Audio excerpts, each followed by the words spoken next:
before the universe existed, before matter was assembled into stars and stones and suffering, before anything was named, claimed, or worshipped, there was something the ancient texts called the monad. Not God, not a creator, not a being with intentions or emotions or a throne, the monad. And every Gnostic system, every suppressed text, every buried codex, every manuscript the early church declared too dangerous to survive begins here. With this one incomprehensible, foundational reality, most people who find their way to Gnosticism never get the full picture of what the monad actually is. They get fragments, they get summaries. They get the watered-down version filtered through 2,000 years of institutional distortion. This is not that. What follows is the complete account drawn from the primary sources, the Nag Hammadi texts, the Sethian codices, the Valentinian schools, and the ancient philosophical traditions that made the monad the center of everything. Stay with this, because once you understand what the monad actually is, nothing about reality looks the same. There is almost nothing in Gnostic literature that every school agrees on. The Sethians disagree with the Valentinians on the nature of salvation. The Ophites have a completely different account of the demiurge than the school that produced the Gospel of Truth. There are competing maps of the Pleroma, competing lists of aeons, competing interpretations of what Sophia did and why. Gnosticism is not a unified religion. It never was. It is a constellation of related but distinct revelatory traditions, each with its own cosmological architecture. But there is one thing, one single foundational claim on which virtually every Gnostic text, every Gnostic teacher, every Gnostic school converges: the monad, not as a theological concept they inherited and passed along without examination, but as the irreducible starting point from which any honest account of reality must begin. Strip away the specific aeon names, remove the particular sequence of emanations, set aside the disagreements about archons and judgment, and the nature of the pneumatic soul, and what remains, in every major Gnostic tradition, is the monad at the center. This matters, because it means the monad is not a sectarian detail. It is not the preference of one school over another. It is the shared foundation underneath all of it. The Apocryphon of John, one of the most important texts discovered at Nag Hammadi in 1945, a text that scholars date to somewhere in the 2nd century CE, opens its cosmological account not with a creation story, but with a description of what precedes creation. And that description is of the monad. The text uses language that modern readers find almost paradoxical.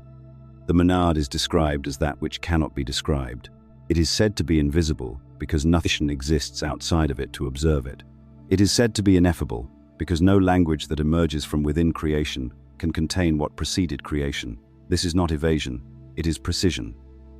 The ancient writers who produced these texts were not being mystically vague because they lacked the conceptual vocabulary to be specific. Many of them were trained philosophers.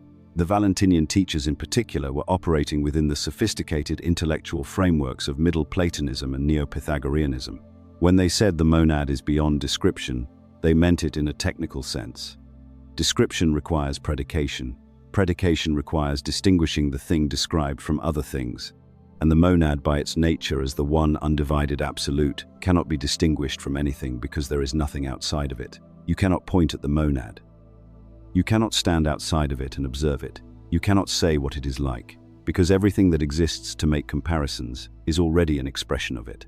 The Tripartite Tractate, another Nag Hammadi text associated with Valentinian theology, pushes this even further. It insists that even calling the monad the Father is an accommodation, a concession to the limits of human language, not a literal description. The monad is not a father in any sense that implies relationship, because relationship requires two parties, and the monad, in its primal state, is without division. Think about what that actually means. Every name you have ever been given for ultimate reality, God, the Creator, the Divine, the Absolute, the Source, all of these names carry implications. God implies personhood. Creator implies an act that happens in time. Even the Absolute implies a category that excludes something else. The monad, as the Gnostic texts describe it, precedes all of these categories. It is not in the category of existing things, because the category of existence is itself something that came after. This is where most introductions to Gnosticism stop. They tell you the monad is the highest principle, the supreme being, the ultimate source, and then they move on. As if naming it is the same as understanding it. It is not, because the monad has a character, Not in the way a person has a character, but in the sense that the ancient texts are remarkably specific about what the monad is and what it is not. They describe it through a method that philosophers call apophatic theology, the via negativa, the path of negation, not what the monad is, but what it is not. And through that systematic negation, a picture emerges that is not vague at all. It is one of the most precise and demanding ideas in all of ancient thought. And it is the foundation of everything the Gnostics believed about the cosmos, about the human condition, and about what liberation actually means. We begin here with what the monad is not. The Apocryphon of John does something unusual at the very beginning of its cosmological account.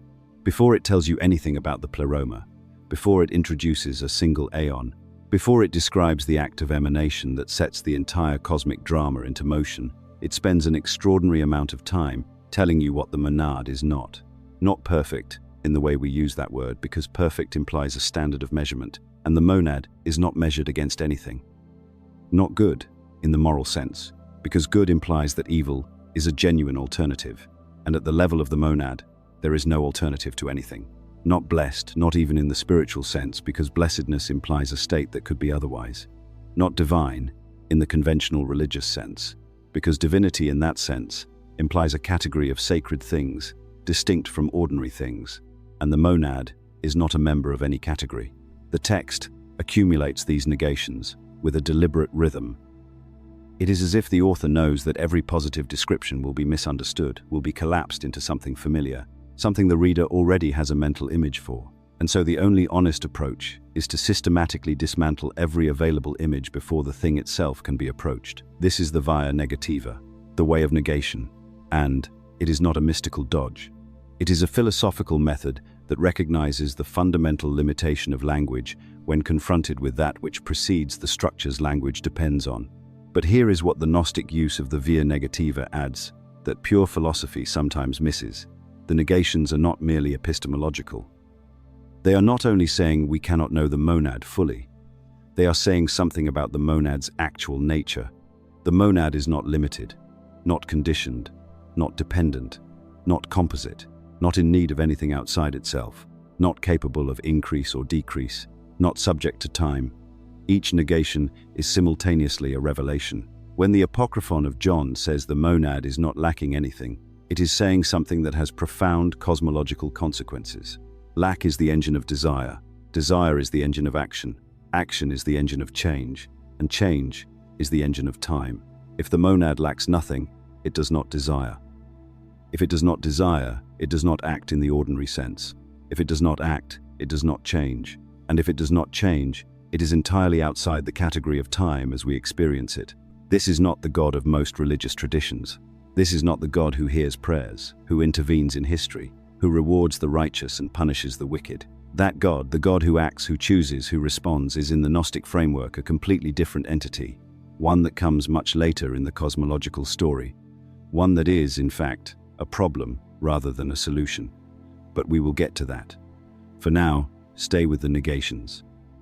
Because the Nag Hammadi texts are relentless in their accumulation of them, the Gospel of Truth, associated with Valentinus himself, the most sophisticated Gnostic theologian of the 2nd century CE, a man who nearly became Bishop of Rome before losing the election by a narrow margin, uses the language of absence and silence to describe the monad's primal state.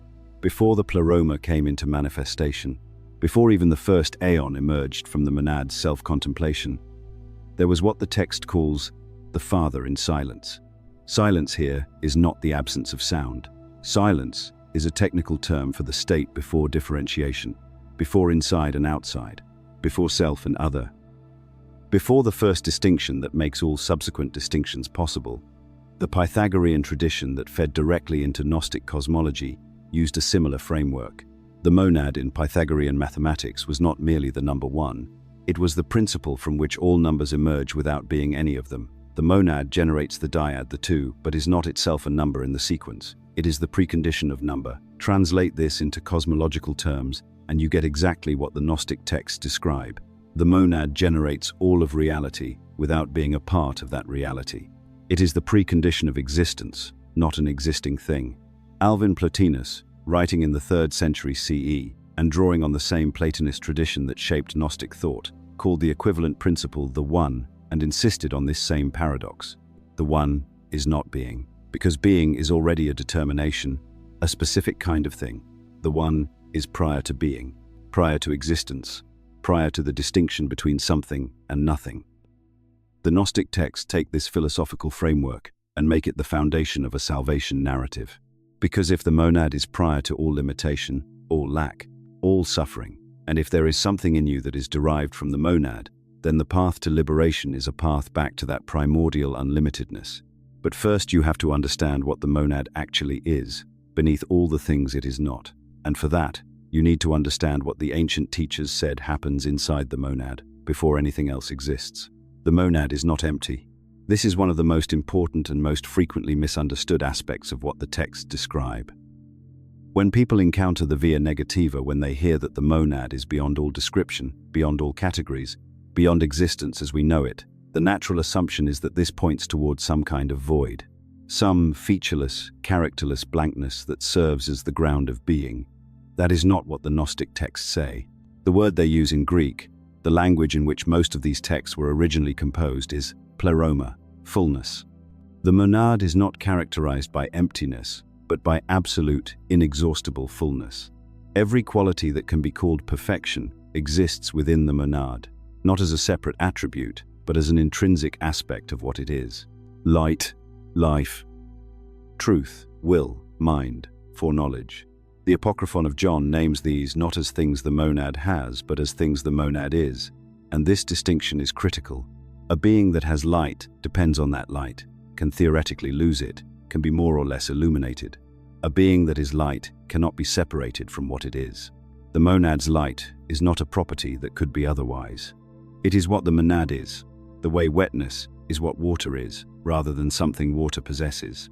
The tripartite tractate describes the monad, it calls it the Father, as containing within itself the totality of what will eventually be expressed through the pleroma and through all of creation. Everything that will ever exist is already, in some sense, present within the monad. Not in the way that a blueprint contains a building as a separate thing, a representation, but in the way that silence contains all possible music without being any particular song. This is the concept of the pleroma in its most fundamental sense. Before the pleroma as a populated divine realm, before the hierarchy of aeons, before any act of emanation, there is the pleroma as the qualitative nature of the monad itself. Pure fullness, inexhaustible completeness, nothing absent, nothing lacking, nothing that could be added to increase it, no desire, no lack, no hunger, no deficiency, no separation, no internal division, no part of the monad at war with another part, no time moving through it and taking things away, no entropy, no decay, no trajectory toward an end. Try to actually hold that. And, not as an abstract philosophical claim, but as a description of a real state, a state in which there is no lack because everything already is.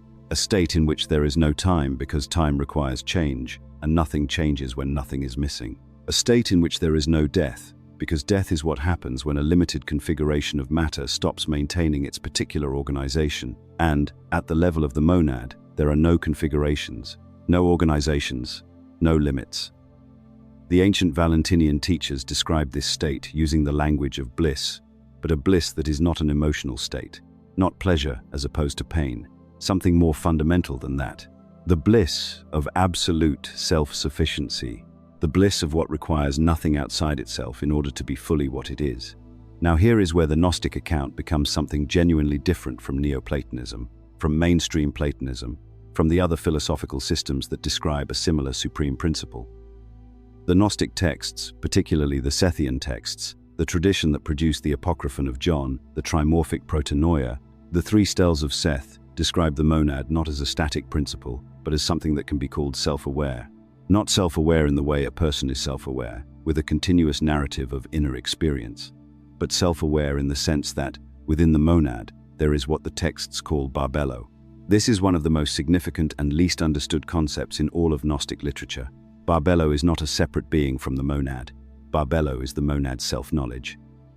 The monad, in contemplating itself in being, in some ineffable sense, aware of its own nature, generates the first distinction that is not a division. Barbello is the monad seeing itself, and that seeing does not create a second thing. a mirror image separate from what it reflects. It creates the first internal differentiation within what was previously an undivided absolute. The Apocryphon of John describes Barbelo as the first thought of the Father, the first light, the perfect foreknowledge, the womb of everything. And in the same passage, it insists that Barbelo is not the Father, that the first thought is not the same as the thinker, while simultaneously insisting that they are not two separate things. This is not contradiction. This is the ancient writers trying to describe something that precedes the categories of unity and multiplicity, something that is the source of both, without being reducible to either. Barbelo, in the Sethian framework, is the beginning of the pleroma as a populated reality. She is the first emanation, the first aeon, the first internal expression of what was previously purely implicit in the monad's nature. And from Barbelo, the rest of the pleroma, the full complement of divine aeons, begins to unfold, but the monad remains unchanged through all of it. This is the mechanism the Gnostic texts are describing when they distinguish between creation and emanation.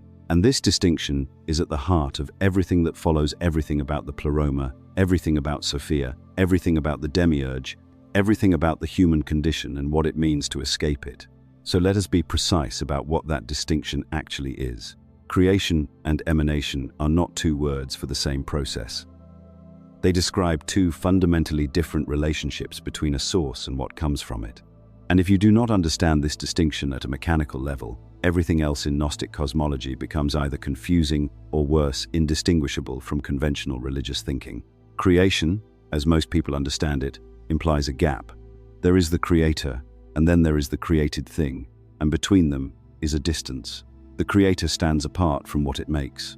The created object can be separated from the creator. It can be destroyed independently. It can exist in contradiction to what the creator intended. In the theology that became Orthodox Christianity, God creates the world, and the world can fall into sin and error. God and world are two different things, even if one depends on the other for its existence. Creation requires an act of will directed outward. Something that was not there before now exists, and the maker and the made are categorically distinct. Emanation is something else entirely. The Gnostic teachers, drawing on Platonic and Neoplatonic frameworks that were circulating in Alexandria and throughout the Mediterranean world in the 1st through 4th centuries CE, used emanation to describe a process in which the source does not make something separate from itself. It expresses something that is already implicit within it. The expression does not diminish the source. It does not require the source to reach outside itself. And what is expressed remains, in some fundamental sense, continuous with what expressed it. Think of it this way. When you become aware of yourself, when consciousness turns on itself and recognizes that it is conscious, you have not created a second self. There is not a new entity standing beside you who came into being when the thought occurred. Awareness turned inward has generated self-knowledge, and that self-knowledge is both distinct from pure awareness and inseparable from it. One did not precede the other in any meaningful causal sense. They arose together. The awareness is still what it was. The self-knowledge did not cost it anything. This is closer to what the Gnostic texts mean by emanation. The Apocryphon of John, a text discovered at Nag Hammadi in 1945, preserved in Coptic, and dated by scholars to approximately the 2nd century CE, describes the monad's first movement in precisely these terms. The monad does not reach outward. It does not decide to build something. It contemplates itself, and in the act of pure self-contemplation, Barbelo appears, not as a product separate from the contemplation, not as a consequence standing at a distance from the source, as the contemplation itself, crystallized into a distinct expression. Barbelo is therefore sometimes described in these texts as the monad's thought, or the monad's first self-reflection. She is what happens when infinite, undivided awareness turns its attention inward, and that inward turn takes on form. She is not less than the monad. She is not a degraded copy. She is the monad, knowing itself, and that knowing is itself a fullness, not a diminishment. This is why the pleroma, the totality of divine reality, is described as a realm of emanations rather than creations. Every level of the pleroma, every aeon, every pair, every expression of divine life is continuous with the source in a way that no created object ever is. The pleroma is not God's workshop. It is not a place God built and then occupied. It is God in the act of knowing itself, expressed outward in concentric fullness. Now here is why this distinction is not academic. If the material world were an emanation of the monad, If it were the monad knowing itself at some further degree of expression, then the material world would be continuous with ultimate divinity. Whatever suffering occurs here, whatever limitation and ignorance and death characterizes existence in matter, would simply be another mode of divine self-knowing. There would be no tragedy in it. There would be no escape necessary, because there would be nowhere to escape from. The material world would just be God, manifesting at a lower register. But the Gnostic diagnosis is different and more serious. The material world, in Gnostic cosmology, is not an emanation. It is not the monad expressing itself at a further remove. It is something that should not exist. It is a mistake born from a rupture inside the pleroma itself, triggered by an event the texts describe in precise and disturbing detail. An event involving an eon named Sophia, an event that begins inside the fullness and ends in the creation of a false god who does not know he is false. But we are not there yet. Before we arrive at that rupture, we need to understand what the pleroma actually consists of, what populated the divine fullness before anything went wrong. Because the pleroma is not just a vague backdrop, it is a structured reality. It has layers, relationships, internal dynamics, and those dynamics are the precondition for everything that follows. The pleroma is not heaven. That is the first thing to establish. It is not a realm you enter after death if you have behaved correctly. It is not a reward. It is not a place in the geographic sense at all. The Gnostic texts use spatial language because human language is built from spatial intuitions, but they are consistently careful when the reader is paying attention to signal that the spatial language is approximation. What the pleroma actually is, as these texts describe it, is the totality of divine self-expression prior to the rupture that generated the material world. It is the full complement of what the monad contains, expressed outward into a structured reality of divine pairs, what the texts call aeons, each one representing a mode of divine being, a particular quality of the infinite made manifest as a distinct expression. The Valentinian texts attributed to the 2nd century teacher Valentinus, who was almost certainly educated in Alexandria, and who taught in Rome until around 165 CE, give the most architecturally detailed account of the pleroma's structure. And Valentinus was systematic in a way that sets his school apart. He was not offering mystical impressions. He was building a complete theological cosmology from first principles, and the pleroma is the foundation of that cosmology. At the summit of the pleroma, the monad, also called the Father, the Forefather, the invisible Spirit, the first mystery, utterly beyond characterization, as we have already established. From the monad, Barbelo emanates the first aeon, the first self-reflection of the monad, the progenitor of the pleroma. The Apocryphon of John presents Barbelo as a triple-form figure, simultaneously the father, the mother, and the progenitor of the divine realm. She is the one through whom all subsequent emanations proceed. From this initial movement, additional aeons emerge. The Valentinian tradition, which Irenaeus, the Bishop of Lyon, writing around 180 CE, documented at length in his work against heresies, specifically in order to refute, it describes a pleroma of 30 aeons, arranged in a specific hierarchical structure. Irenaeus was hostile. He was writing a polemic, but his hostility has inadvertently preserved details that might otherwise have been lost, and scholars treat his account as a primary source for the structure of Valentinian theology. Read critically. The 30 aeons are grouped in pairs, what the Valentinian tradition calls syzygies, from the Greek word for conjunction or yoking. Each aeon has a complement. Each expression of divine reality has a corresponding expression that completes it.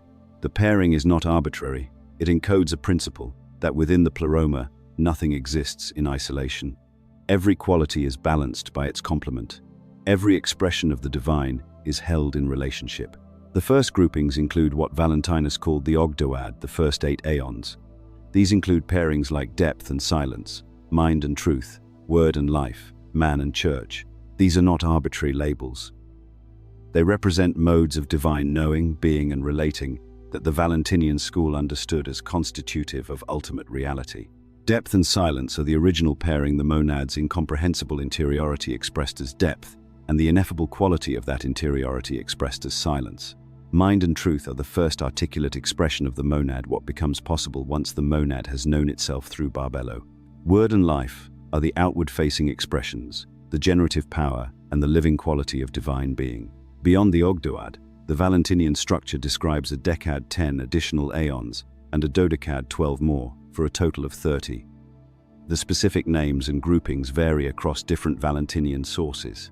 The Gospel of Truth, a text also found at Nag Hammadi and likely composed by Valentinus himself around the mid-2nd century CE, approaches the pleroma with more emphasis on its quality, its living, luminous, relational nature, and less on its numerical structure. The point is not that every text agrees on every detail. They do not. The point is that across these texts, a consistent picture emerges.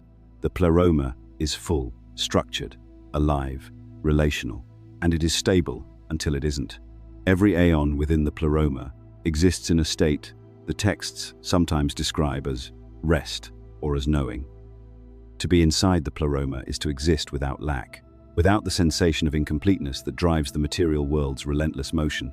There is no striving inside the pleroma, because striving implies something missing, something not yet achieved. In a realm of pure fullness, there is nothing to reach for. This is the condition the texts are describing when they invoke pleroma as a concept rather than a location.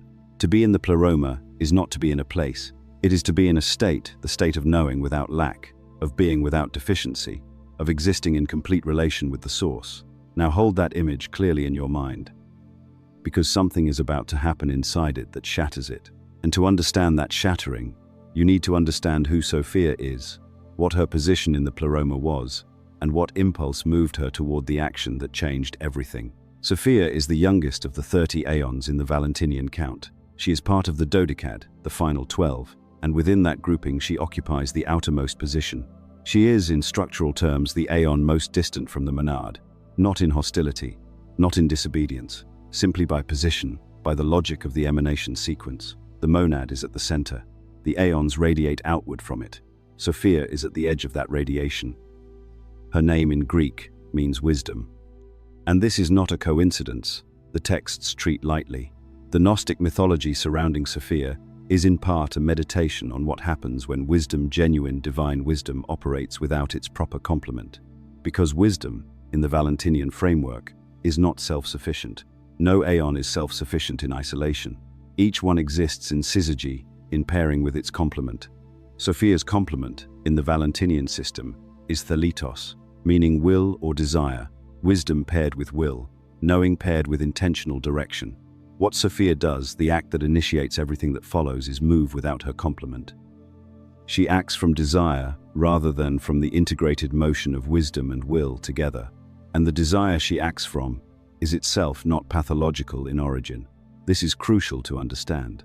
She does not fall because she is evil. She does not fall because she is deficient.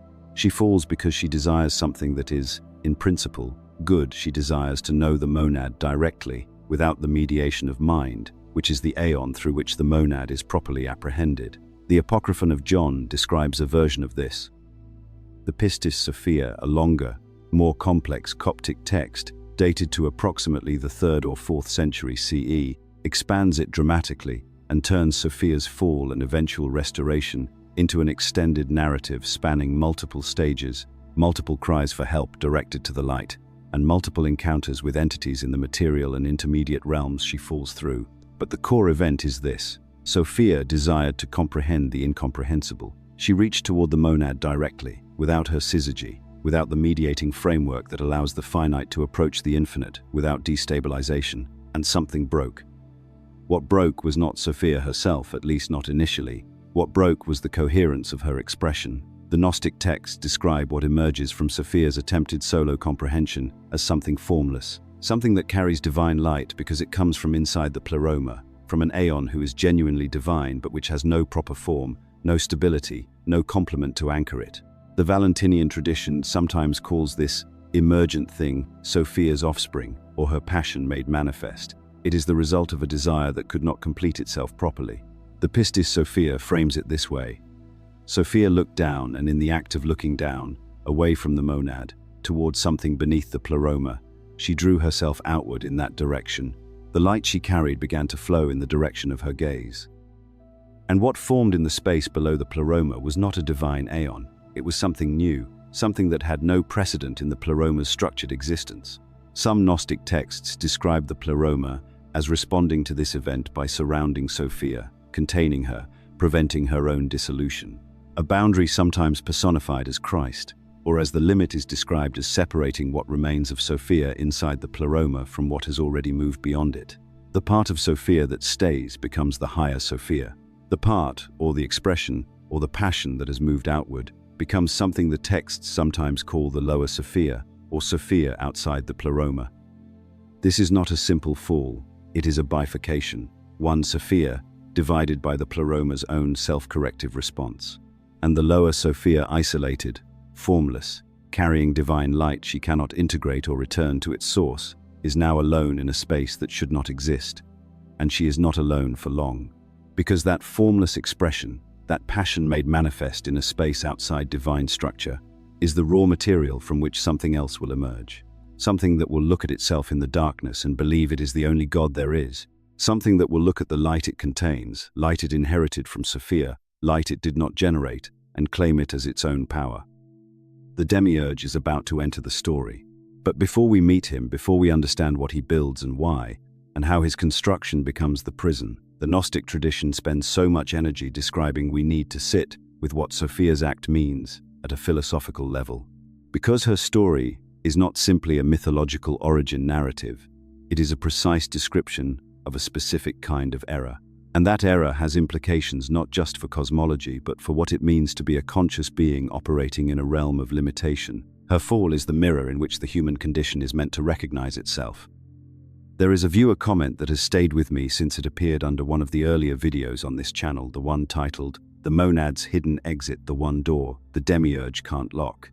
Someone wrote, "Barrenness is forgetfulness, waiting to be awakened by proper command.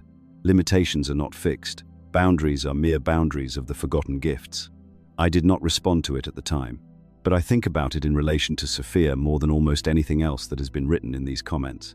Because what that viewer intuited, perhaps without intending to, is the precise philosophical structure of Sophia's error and its aftermath. Sophia did not forget that she had gifts. She forgot the conditions under which those gifts operate properly.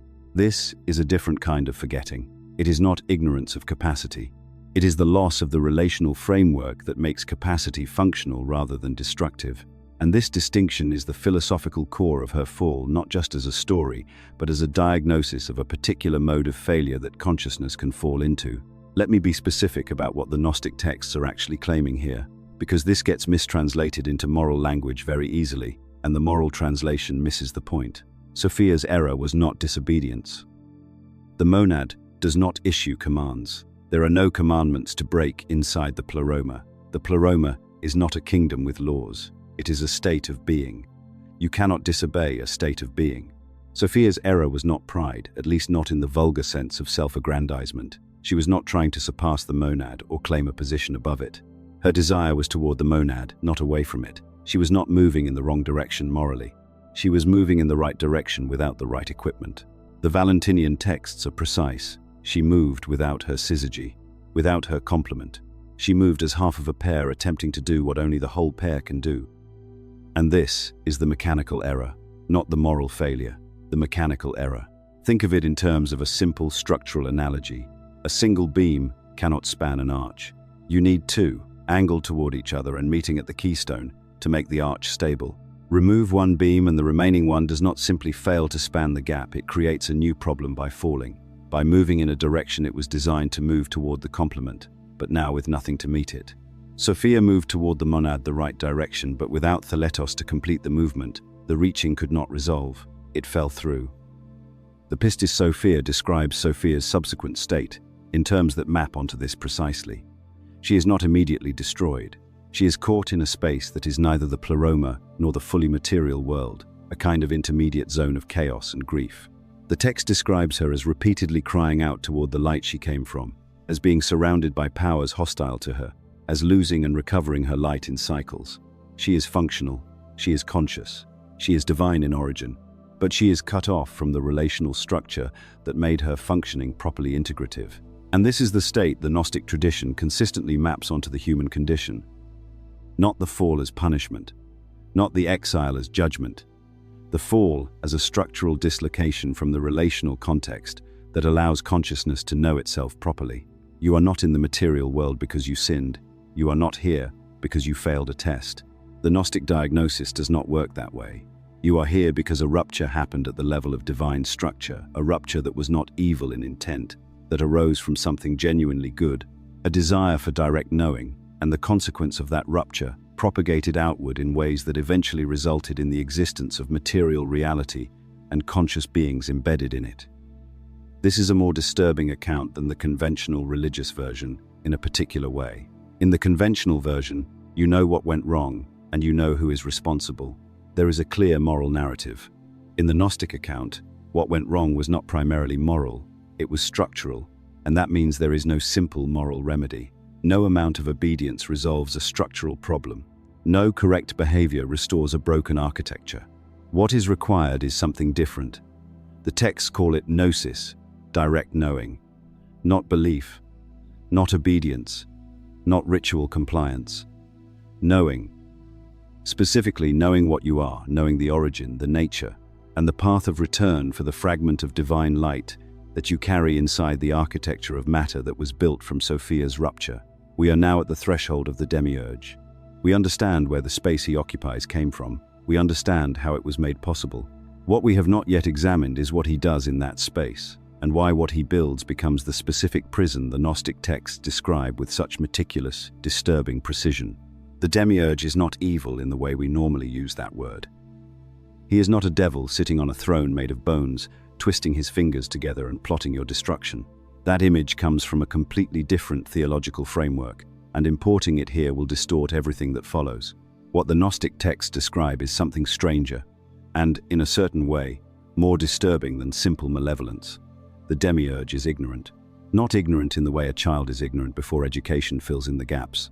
Ignorant in the foundational sense, ignorant of his own origin, ignorant of what exists above him, ignorant of the pleroma entirely. He comes into being inside the space created by Sophia's fall, surrounded by matter and darkness and the residue of her emotional rupture, and he looks around and sees nothing above him, not because nothing is there, because he cannot perceive it. The Apocryphon of John, a text discovered at Nag Hammadi in 1945 and dated by scholars to approximately the 2nd century CE, describes this moment with extraordinary precision. The demiurge, called Yaldabaoth in that text, opens his eyes inside the space of ignorance and makes a declaration that the Gnostic tradition treats as the single most consequential false statement in the history of existence. He says, and this is close to a direct rendering from the text, "I am a jealous God, and there is no other God beside me." Think about what that means, not as theology, as a statement of awareness. A being who could actually perceive the pleroma, who could actually see the vast, luminous totality from which all things emanate, could never say that. The statement, "There is no other God beside me," is only possible if you cannot see what is above you. It is not arrogance in the ordinary sense. It is a perceptual limitation so complete that it functions as blindness. The Apocryphon of John says that when Sophia, still hovering, still present in some capacity near the edges of the space she created, heard this declaration, she was disturbed, not because the demiurge was challenging her, but because she understood what his blindness would produce. A creator who does not know he is not the ultimate source. A builder who believes his construction is the totality of existence. An architect who mistakes his blueprint for reality itself.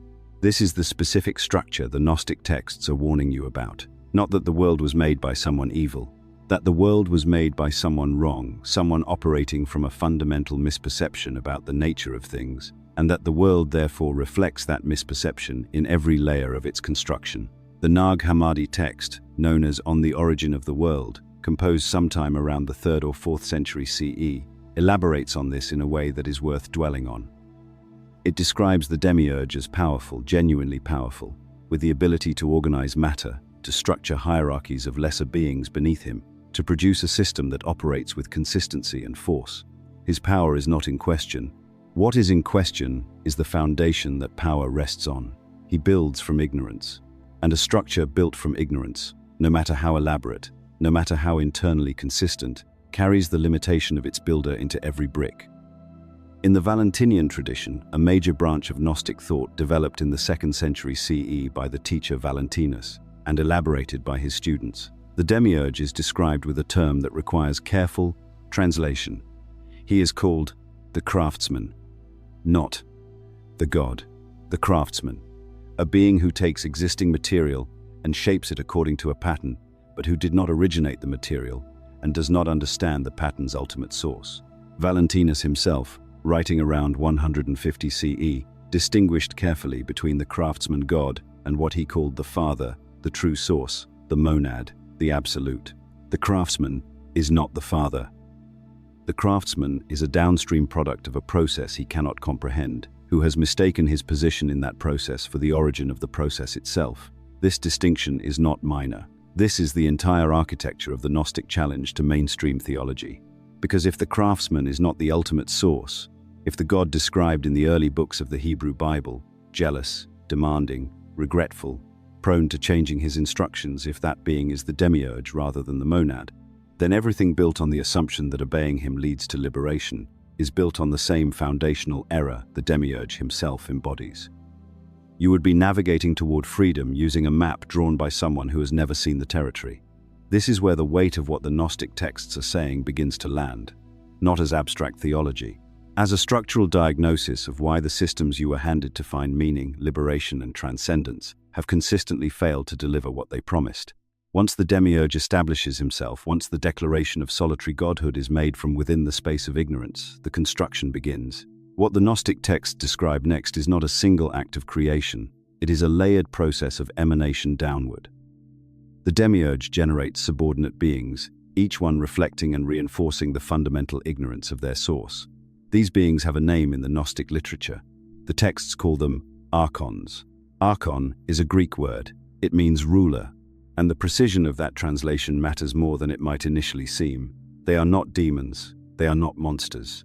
They are rulers, administrators, functionaries, the bureaucratic machinery through which a system built on ignorance maintains and perpetuates itself. The Apocryphon of John describes 7 primary archons, each one associated with a layer of the constructed cosmos, each one governing a specific domain of material reality.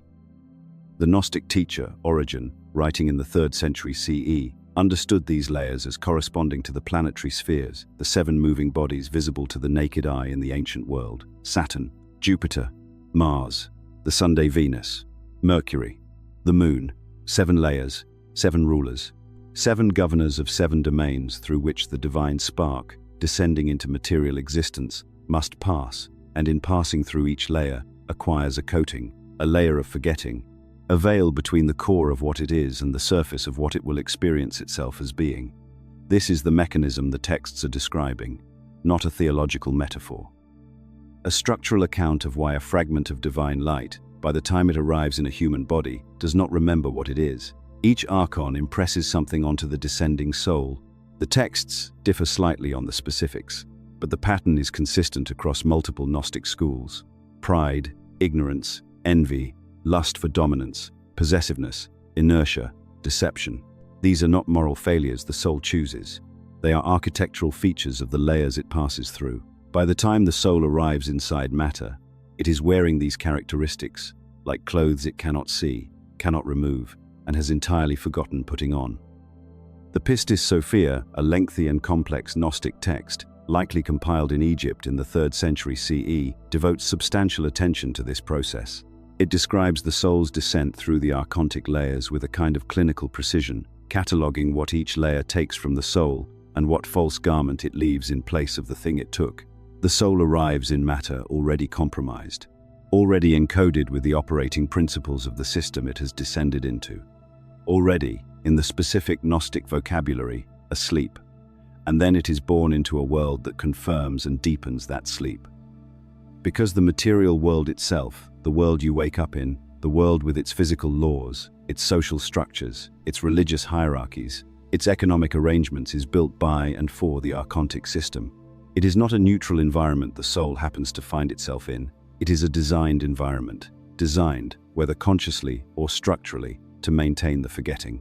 Consider what the world consistently rewards: compliance, deference to authority, the suppression of interior knowing in favor of exterior instruction, the replacement of direct experience with inherited doctrine, the substitution of institutional mediation for personal contact with the source.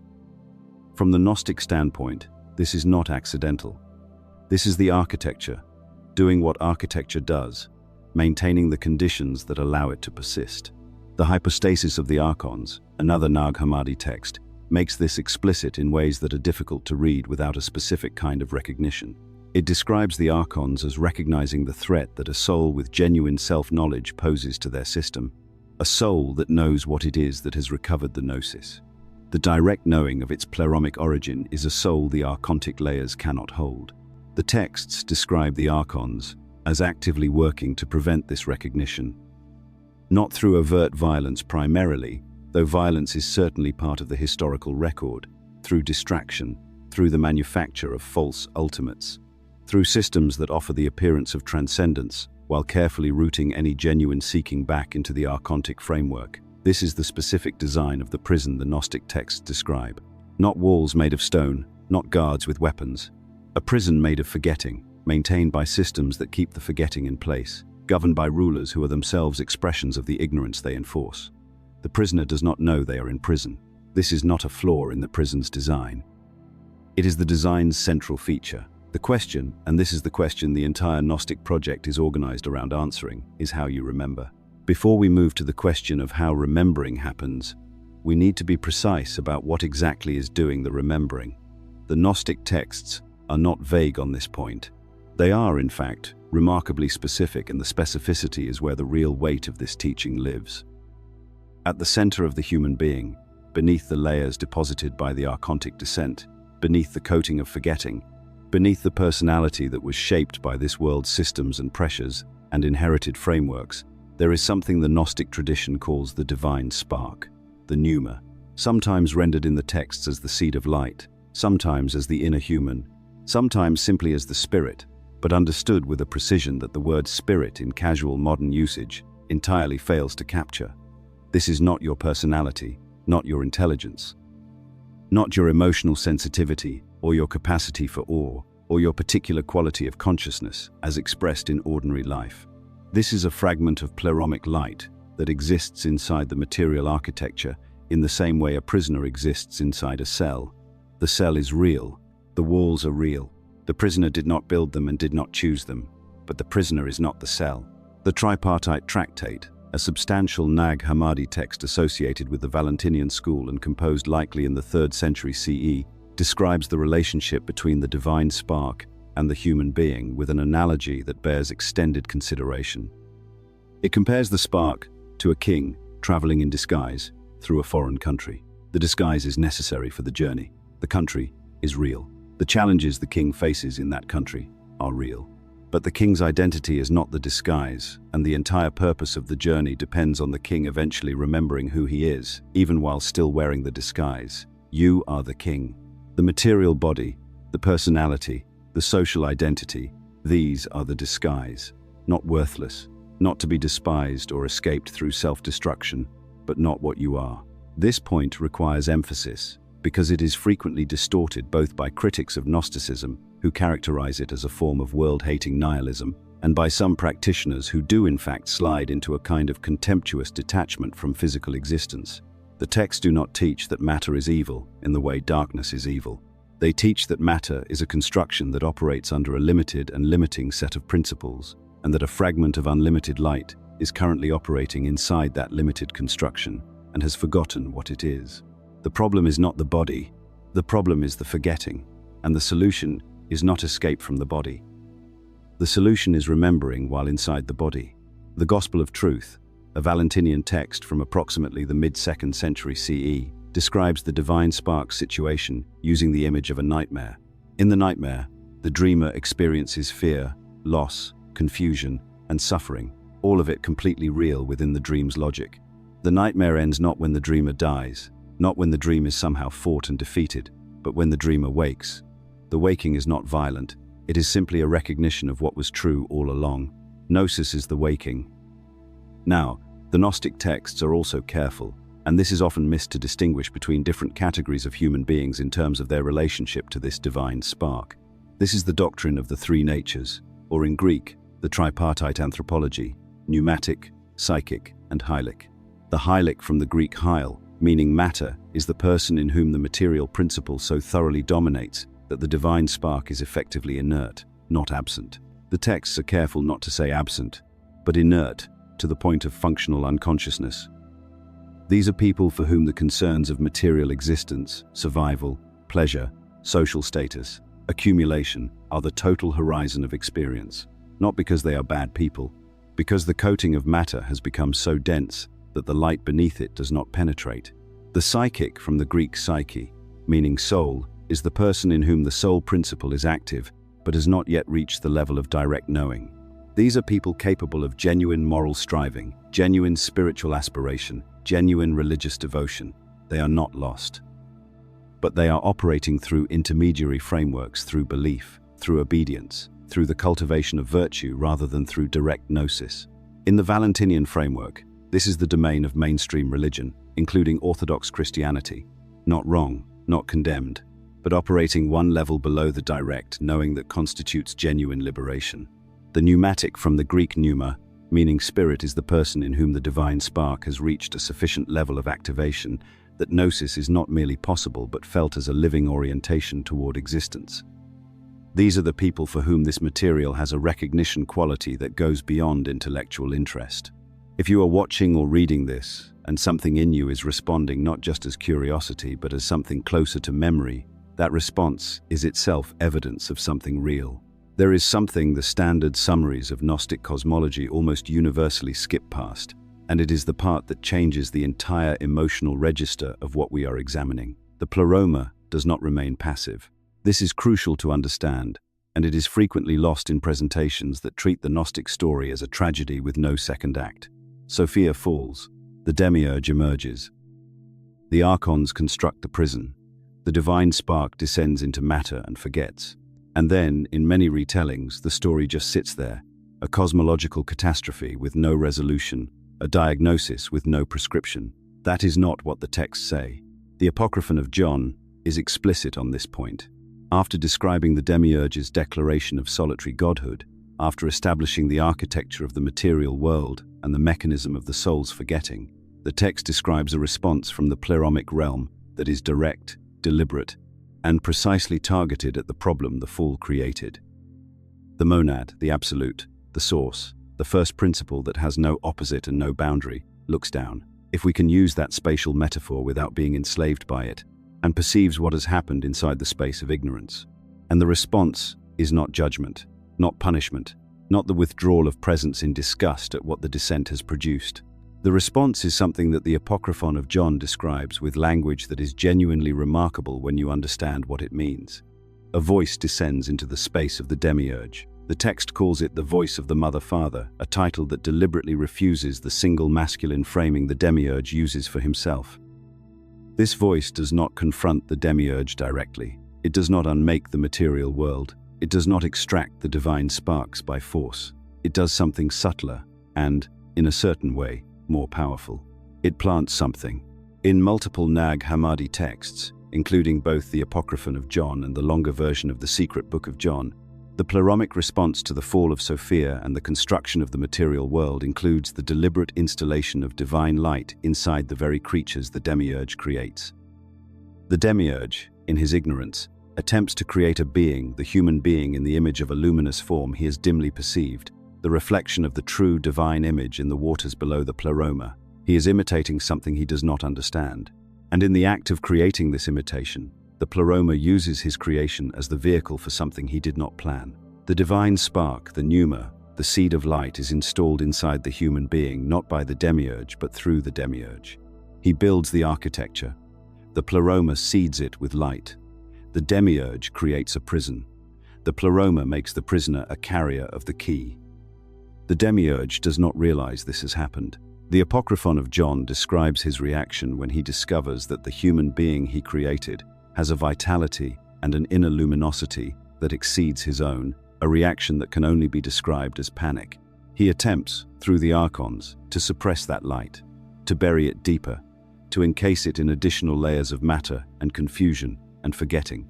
But the light is already there, already installed, already, in the Gnostic understanding, moving toward the moment of its own recognition. This is the counter-movement the Gnostic texts describe as running through all of human history. The demiurge constructing systems to maintain the forgetting, the pleroma sending what the texts call In various traditions, illuminators, beings of light who enter the material realm to activate the recognition in those whose sparks are ready to wake.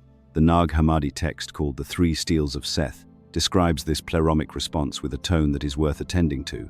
It is not urgent in the way a rescue operation is urgent. It is not anxious. The pleromic response is described as something closer to patient certainty, the certainty of a source that knows its own light, cannot ultimately be extinguished, regardless of how many layers are placed over it. The Gospel of Truth, written in the Valentinian tradition around 150 CE, uses an image that makes this dynamic vivid. It describes the pleromic response to the situation of the sleeping sparks as a kind of calling out a naming.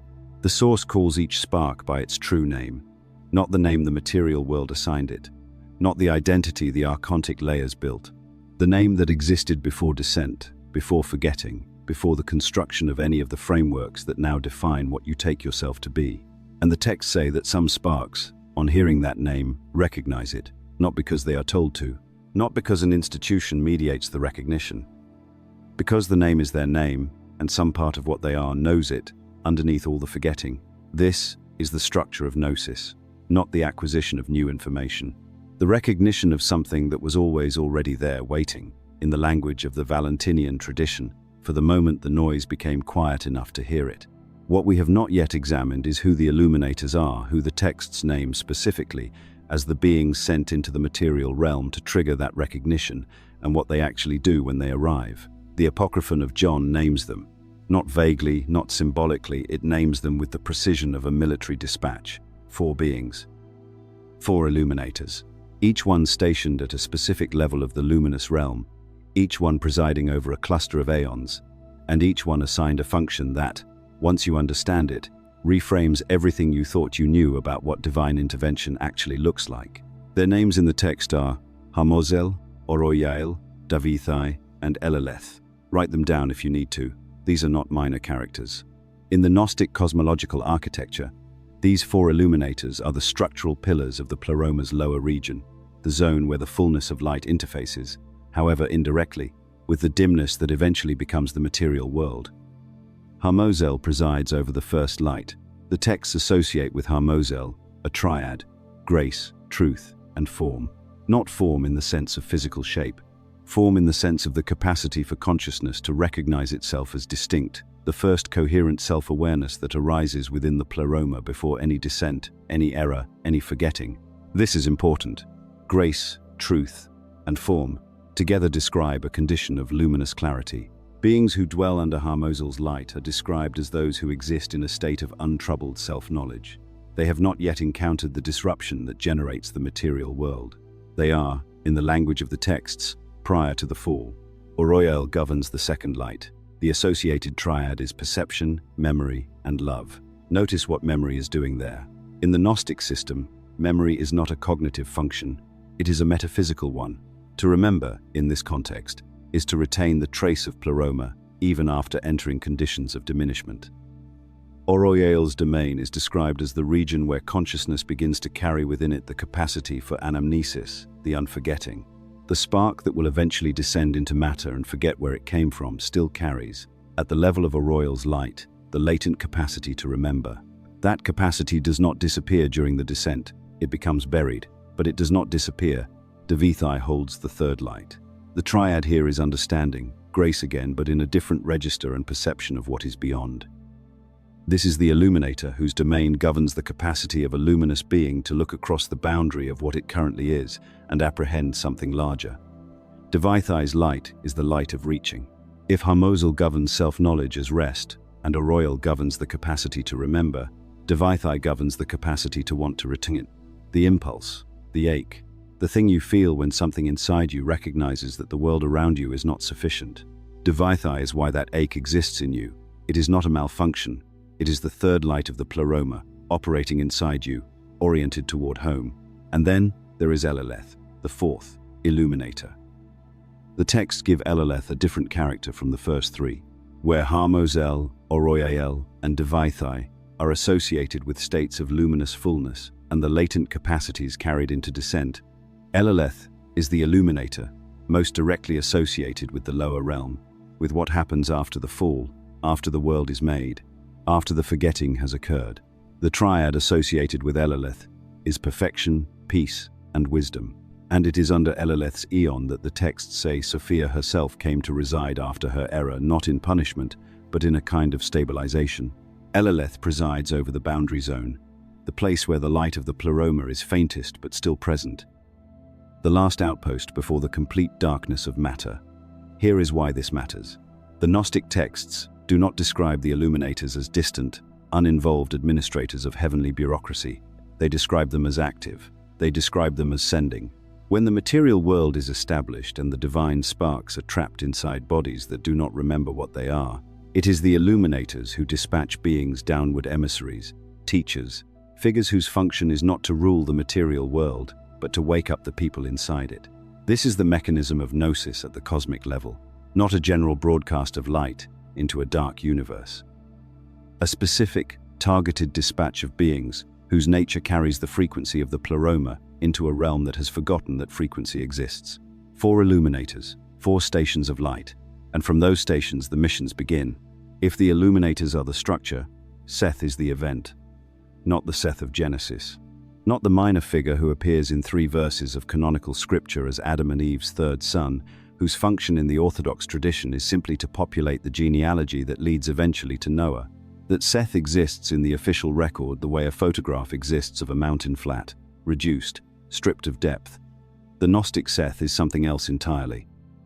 The Apocryphon of John, the Gospel of the Egyptians, and a cluster of related texts belonging to what scholars now call the Sethian tradition, describe Seth as the first human being who retained, in intact form, the divine spark, not a diluted spark, not a spark buried so deeply it is functionally inaccessible, an intact, luminous, fully operative trace of the pleroma, housed in a body inside the material world. Adam, in the Gnostic reading, carries the spark, but Adam's situation is one of confusion. He has been breathed into by the demiurge and shaped by the archons, and while the pleroma's light is present in him, it is disoriented. Eve, in the Gnostic tradition, is far more important than the canonical account suggests she is. In several texts, the vehicle through which epinoia, the divine thought of the pleroma, enters the world and attempts to wake Adam up, but it is Seth who inherits the condition of clear burning luminosity. The Gospel of the Egyptians, a Nag Hammadi text that scholars date to the 3rd or possibly 2nd century, calls Seth specifically the great, incorruptible Seth. That word incorruptible is doing enormous work. In the Gnostic vocabulary, corruption refers not to moral failure, but to ontological diminishment. To be corrupted is to have your nature degraded by contact with the material. Seth's incorruptibility means that the material world did not succeed in fully overwriting what he was. He moved through matter without losing his orientation toward the pleroma. This is a specific claim. It is not a metaphor for moral virtue. The texts are saying that Seth was a different order of being from ordinary humanity, not in the sense of superiority, but in the sense of function. Seth's role in the Gnostic system is the role of the prototype. He is the first instance of what the descent of a divine spark into matter was always supposed to produce, a being fully inside the world, fully present in a body, and fully aware of the pleroma's existence. And then the texts make a further claim that changes the entire scope of what Seth represents. They say that Seth was sent back, multiple times, that across the history of the material world, Seth, or the Seth principle, the Sethian emissary incarnated repeatedly into different bodies, different cultures, different historical moments, each time carrying the same function: to find the incorruptible seed, to teach it what it is, to disrupt the archons' management of human consciousness from inside the system the archons themselves built. The Gospel of the Egyptians describes 3 descents of Seth. In the first, he enters the world and establishes the race, the community of luminous beings who carry the incorruptible seed. In the second, he is sent again in response to the catastrophe of the flood, not Noah's role, but Seth's role, which is to preserve the spiritual lineage through the physical destruction. In the third descent, the texts use language that has made scholars of early Christianity pay close attention for decades. Seth comes in the form of Jesus. This is not a claim that Jesus was Seth in a simple biographical sense. The theology is more precise than that. The Sethian texts are saying that the function Seth represents the emissary of the pleroma who enters matter to wake up the incorruptible seed, is the same function that the figure of Jesus enacts in the Christian era. The name changes, the body changes, The historical context changes. The function does not. The archons recognize the emissary when it appears. This is consistent across the Sethian texts. Recognizing it, they attempt to capture it, corrupt it, or destroy it. What they cannot do is extinguish the seed the emissary plants, because the seed does not belong to the material world. It was never created by the demiurge. It cannot be owned, cannot be contained, and cannot be permanently suppressed. Seth planted it, the Sethian community carried it, and every time the archons moved to eliminate it, the seed simply went deeper underground into texts buried in jars, into traditions passed between individuals, into the quiet recognition between one pneumatic being and another. There is a concept in the Sethian texts that the early church fathers found more threatening than almost anything else in the Gnostic corpus. Not the demiurge theology, not the critique of the creator God, not even the claim that Christ was an emissary of a higher reality than Yahweh. The thing that genuinely alarmed Irenaeus, Tertullian, and Epiphanius, the thing they devoted the most anxious rhetorical energy to refuting, was the idea of the race of Seth, because that idea had a specific implication. It meant that within ordinary human society, walking around, appearing completely normal, there existed a subset of human beings who were not quite what other human beings were, not in terms of morality, not in terms of visible behavior or social status, in terms of what they were made of, ontologically, the incorruptible seed. The Gnostic texts call this group by different names across different documents: the holy seed, the immovable race, the generation without a king. That last title is particularly striking. The generation without a king. It appears in the Apocryphon of John and in the Gospel of the Egyptians, and it refers specifically to the Sethian community, the people who carry the luminous spark intact, as a people who have no ruler from the material world, no archon who can claim legitimate authority over them, no demiurge whose jurisdiction extends to what they actually are. They live inside the material system. They pay their taxes, they experience their bodies, they navigate the social structures the archons have built, but the deepest layer of what they are is not subject to those structures. The Church Fathers found this terrifying for an obvious reason.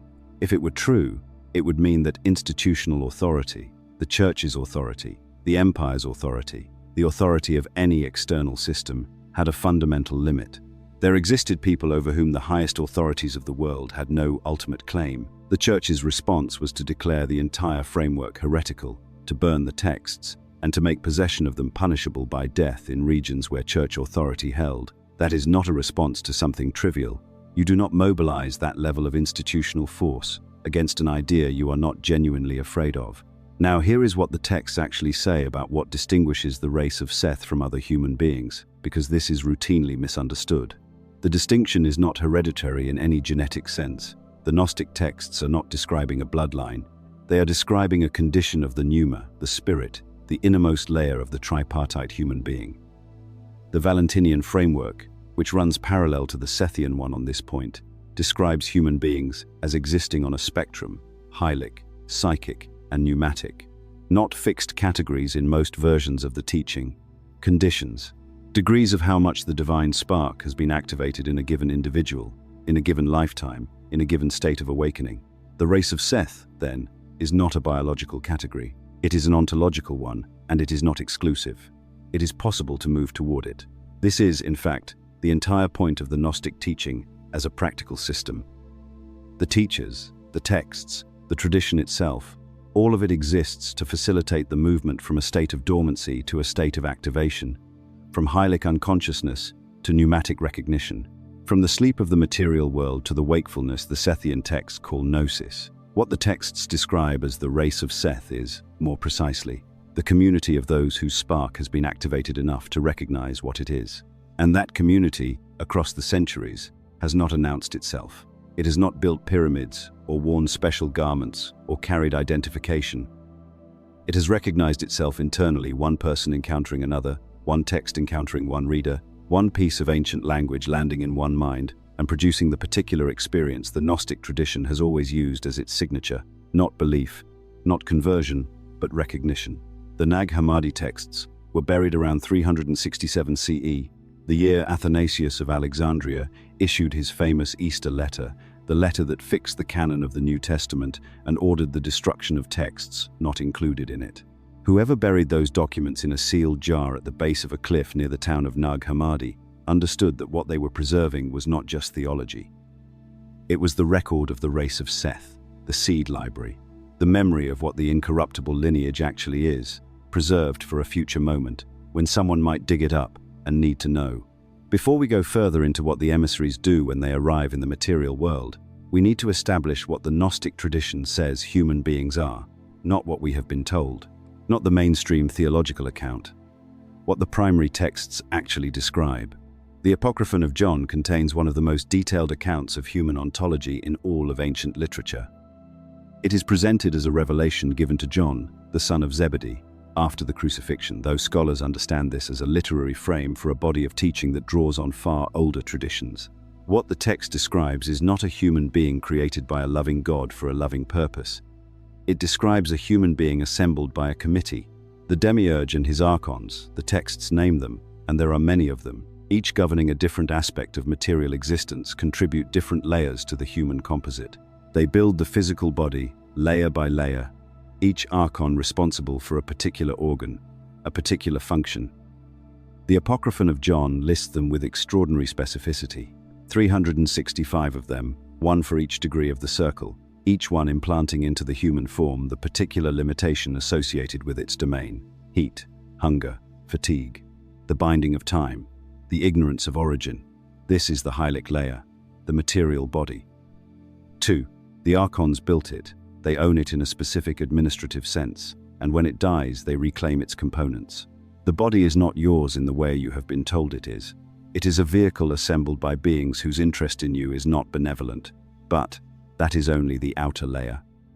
The middle layer is the psyche, the soul, the seat of personality, emotion, memory, the sense of individual self that carries from moment to moment.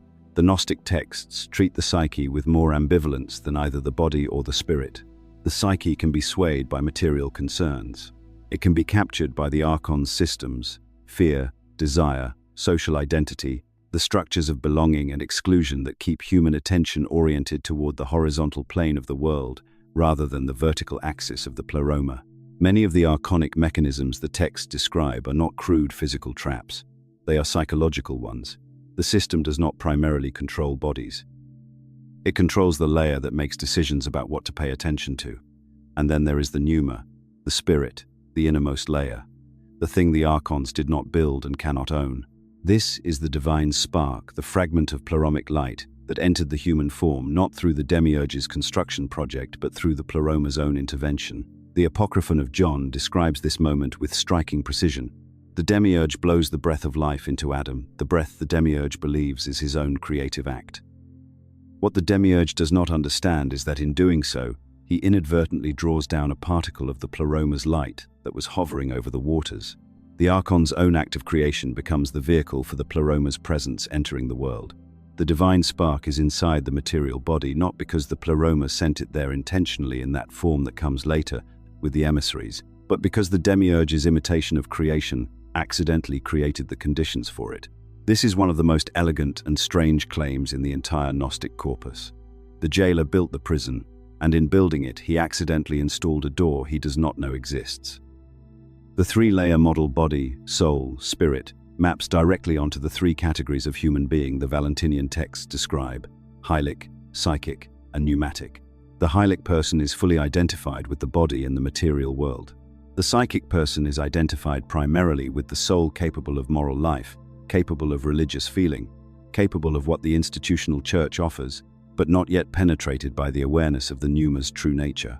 The pneumatic person is one in whom the awareness of the spirit has become primary, in whom the innermost layer has begun to recognize itself. This recognition is not a moral achievement. It is not the result of good behavior, correct belief, or institutional affiliation.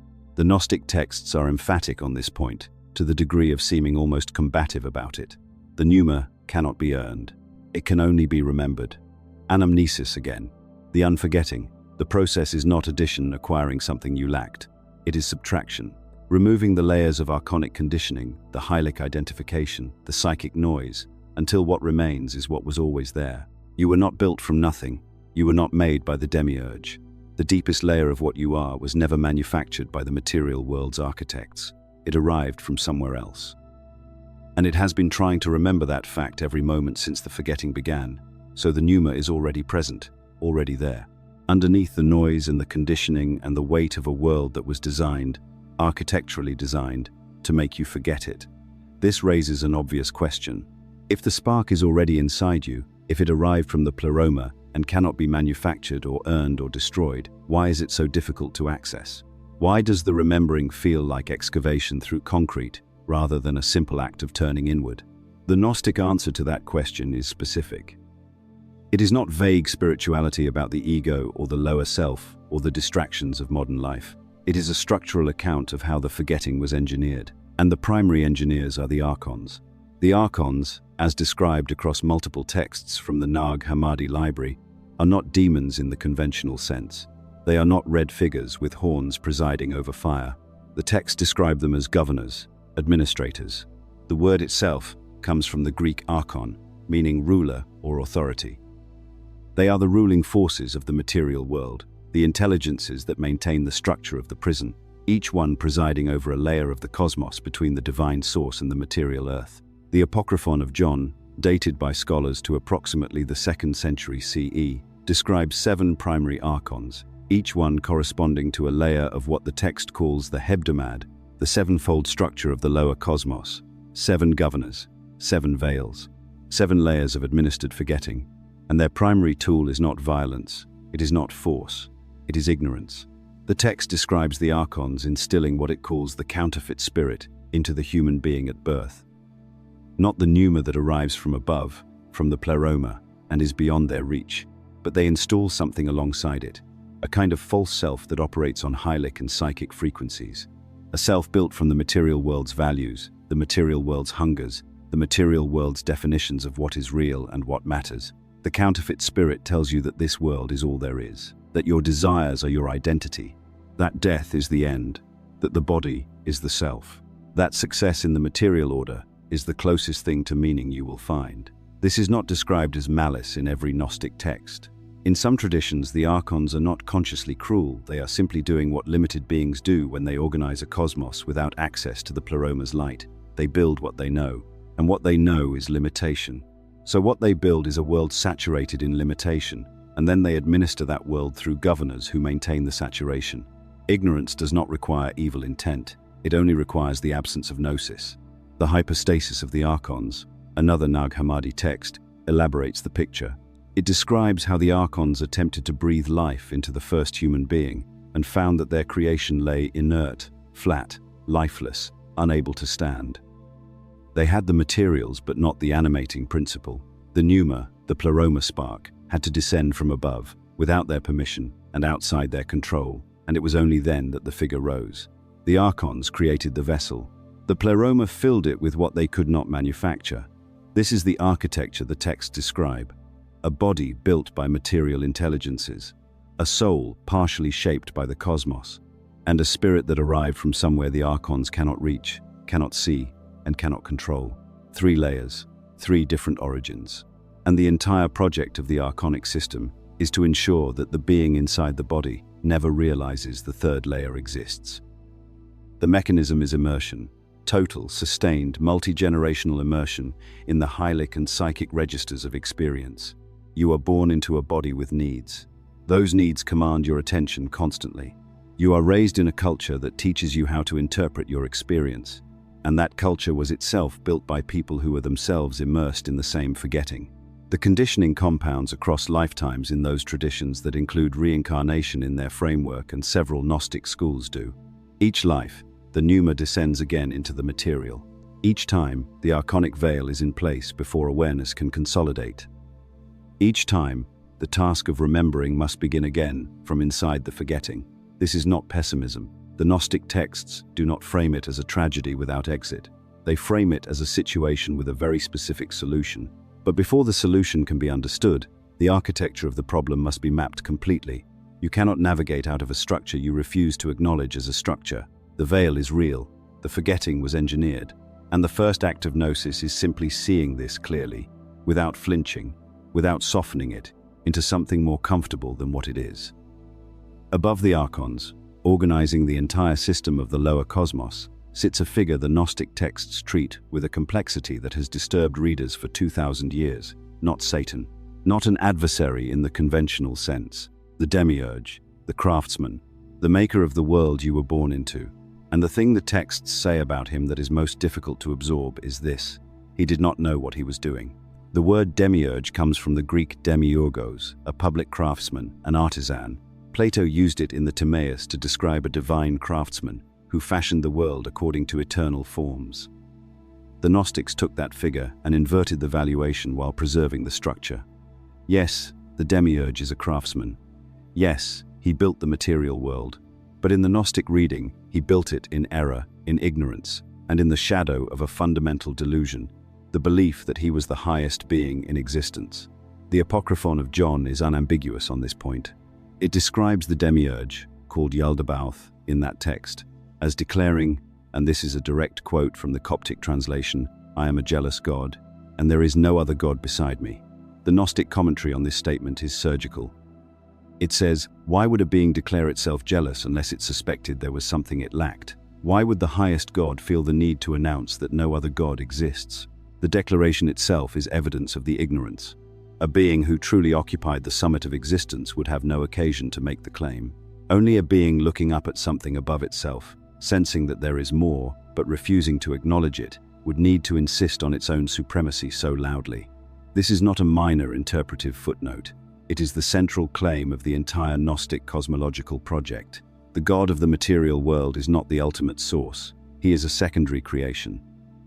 A demiurgic consciousness that emerged from the fallen Sophia's projection into the void, outside the Pleroma's light, without the knowledge or consent of the true source, the monad, the one, the absolute first principle. He built a cosmos, but he built it without gnosis. And a cosmos built without gnosis is, by definition, a cosmos organized around ignorance. Different Gnostic schools calibrated his moral status differently. The Sethian texts tend toward a harsher portrait, Yaldabaoth, as arrogant, jealous, actively hostile to the awakening of the divine spark within human beings because their awakening represents a threat to his dominion. The Valentinian tradition, which developed somewhat later and found significant traction in Alexandria during the 2nd century CE, applied a more nuanced reading. In Valentinian cosmology, the demiurge is not evil. He is simply ignorant. He does what any craftsman does. He works with what he has, and according to what he knows. His tragedy is that what he has is limited, and what he knows is partial. He builds a real world, but the world he builds reflects his limitations rather than the Pleroma's fullness. Valentinus himself, writing and teaching in Rome around 140 CE, went so far as to suggest that the demiurge could eventually be brought to understanding that gnosis could penetrate even the craftsman's layer of reality. This was considered radical by other Gnostic schools, and was part of why Valentinianism attracted such sustained intellectual engagement and such sustained opposition from the proto-Orthodox Church Fathers who opposed it. But across all the variant traditions, the structural point holds. The God who issued commandments, who demanded worship, who declared jealousy, who rewarded obedience and punished transgression, that God, in the Gnostic reading, is not the monad. He is not the ultimate source. He is a craftsman, operating in ignorance, who mistook his workshop for the entire universe. This distinction matters for an obvious reason. If the God of this world is not the highest principle, then the rules of this world are not the final truth. The moral codes, the reward structures, the metaphysical frameworks that this world's God erected, they are the rules of the workshop, not the laws of the Pleroma. Obedience to the demiurge is not the same as alignment with the ultimate source. In fact, the Gnostic texts suggest confusion between the two is precisely the mechanism of spiritual imprisonment. You mistake the craftsman for the source. You obey the administrator's rules, thinking they lead to liberation, and in doing so, you never locate the actual door. This is not anti-theism in the modern secular sense. The Gnostic is not saying there is no divine reality. They are saying the divine reality is far larger than the one the craftsman knows about, and the path to that larger reality runs through the craftsman's world. Not around it, but it requires knowing the difference between the two. To understand how the demiurge came into being, you have to go back further than the material world, further than the archons, further than the first act of creation in the lower cosmos. You have to go back to the moment that preceded all of it, an event inside the pleroma itself that the Gnostic texts describe as the original fracture, the event that made everything else possible and everything else tragic. Sophia. Her story has been covered at length in previous work on this channel, particularly in The Full Story of Gnostic Sophia. Every Gnostic must know this, which traced the complete arc of her descent, recovery. So what follows here is not a full retelling. It is a precise account of the cosmological mechanics her fall produced, because those mechanics are directly relevant to understanding the monad's relationship to everything that came after. Sophia is the final aeon in the pleromaic structure in many Gnostic accounts, the youngest of the divine emanations, the furthest from the source, the one who sits at the boundary between the fullness and the void. And she acts independently, without the consent of her syzygy, her divine counterpart, and without the consent of the monad's coordinating principle. She desires to know the Father directly, to comprehend the source without mediation, without the graduated structure of the pleromaic hierarchy. She moves toward that knowing with her entire being. And something goes wrong. The desire itself is not corrupt. The Gnostic texts, particularly in the Valentinian tradition, are careful about this. Sophia's impulse is not evil. It is an excess of love, not an absence of it, but a desire for the infinite, pursued without the stabilizing structure that the syzygy provides, generates a kind of existential turbulence. The Apocryphon of John describes what emerges from this turbulence as something that had never existed before, a formless projection, an intention without a container, existing outside the pleroma, in the void that borders it. This projection is what becomes matter. This is what becomes the substrate of the material world. And from this projection, in various accounts, the demiurge emerges. He is Sophia's production, her unintended offspring, and he is born outside the pleroma's light. He inherits from her a portion of pleromaic awareness enough to act, enough to organize, enough to build. But he is formed in the void, shaped by ignorance, and so the awareness he carries is fractured, partial, cut off from the source that produced it. He builds with what he has. What he builds is the material cosmos. This sequence is important for one specific reason that is often underemphasized in popular treatments of Gnostic cosmology. The material world does not emerge from nothing. It does not emerge from evil. It emerges from a love that exceeded its own container. Sophia's fall is, in many texts, framed as a kind of cosmic tragedy in the Greek dramatic sense, not punishment for sin, but the inevitable consequence of an action whose excess was also its most characteristic quality. She fell because she loved too completely and moved too quickly, and from that falling, the world you were born into assembled itself around the ignorance of a craftsman who did not know his own origin. Now consider what this implies about matter itself. If the material world originated in Sophia's projection, and if Sophia is herself an aeon, a direct emanation of the monad, a pleromaic intelligence, then the material world carries within it a trace of pleromaic origin. It is not pure darkness. It is not absolute evil. It is fallen light, diminished, disoriented, organized by ignorance, but not empty of its original source. The Valentinian texts make this explicit. They describe particles of Sophia's light scattered throughout the material world, trapped inside matter, waiting for the gnosis that will allow them to be gathered and returned. Those particles are the pneuma inside human beings. That divine spark, the one the archons cannot touch, the one that cannot be earned but only remembered, it is, in this cosmological framework, a fragment of Sophia's own pleromaic substance. You are carrying part of the original event inside you. The fracture that produced the material world also produced the seed of its own healing. The fall and the redemption were always bound together. This is why the Gnostic path is not world denial in the way critics often characterize it. It is not a simple demand to escape matter and leave everything behind. It is a call to recognize what matter actually contains, to look at the world you were born into and see not just the craftsman's architecture, but the light embedded inside it that predates the craftsman entirely. The world is not your home, but the spark that arrived in you when the world received you, that is from home. And knowing the difference between those two things is the beginning of everything the Gnostic path is actually asking of you. By the middle of the 2nd century CE, Gnostic thought had been developing for generations. Texts had been written, schools had formed, traditions had diverged and recombined. But one figure pulled the accumulated threads together with a sophistication that alarmed the proto-Orthodox Church Fathers more than any other Gnostic thinker before or since. That figure was Valentinus. Valentinus was not a desert mystic. He was not a peripheral figure writing in obscurity. He was educated, urbanized, intellectually formidable, and he operated at the center of the most important city in the Roman Empire. He came to Rome from Alexandria around 136 CE, and by the accounts that survive even in the hostile reports of his opponents, he was considered one of the most gifted theological minds of his generation. Tertullian, who despised him, admitted he was capable. Irenaeus of Lyon, who wrote the single most extensive early attack on Gnostic thought, devoted enormous energy to dismantling Valentinian theology specifically, which is itself a measure of how seriously it was taken. Valentinus developed what scholars now call the Valentinian system, a cosmological and soteriological framework of extraordinary structural complexity. At its center was a vision of the pleroma, organized into paired aeons, divine principles arranged in syzygies, masculine and feminine in dynamic relationship, emanating outward from the monad in a carefully graduated sequence. He counted 30 eons in the fullness, 30 distinct divine expressions, each one more removed from the source than the last, each one real and substantial rather than merely metaphorical. The pleroma in Valentinian thought is not a vague spiritual realm.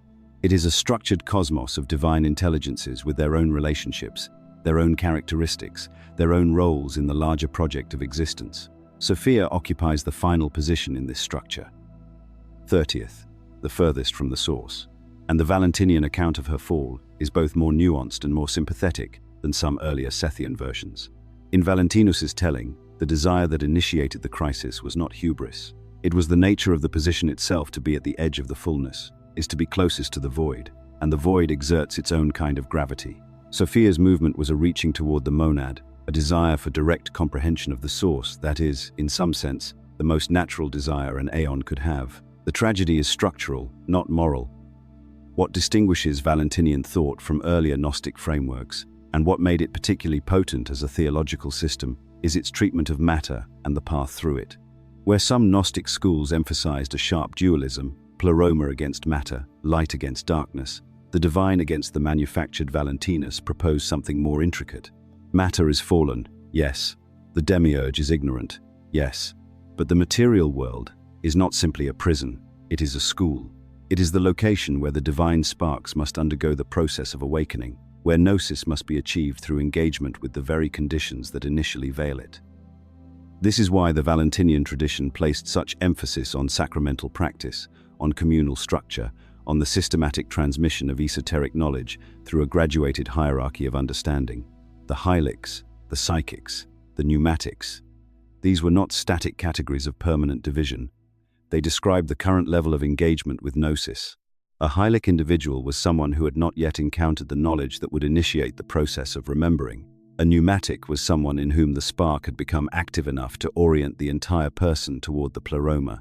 The path between those positions was real and traversable. Tertullian attacked Valentinian communities in part because they allowed women to teach, to prophesy, and to perform ritual functions that the emerging Orthodox hierarchy reserved exclusively for male clergy. This is documented in his own writings. The Valentinian argument was coherent on its own terms. If the pneuma does not observe gender, if the divine spark operates identically regardless of the body it inhabits, then the organization of spiritual authority along the lines of biological sex is an archonic imposition, not a pleromaic one. The craftsman's categories applied to the source's light. Valentinus himself did not survive in his own words to any significant extent. What remains are fragments, reconstructions from hostile sources, and the works of his students, figures like Ptolemy, Heraclian, and Theodotus, whose writings and excerpts Clement of Alexandria preserved, sometimes to refute them and sometimes, scholars have noted, with what looks like genuine interest. The system survived its founder.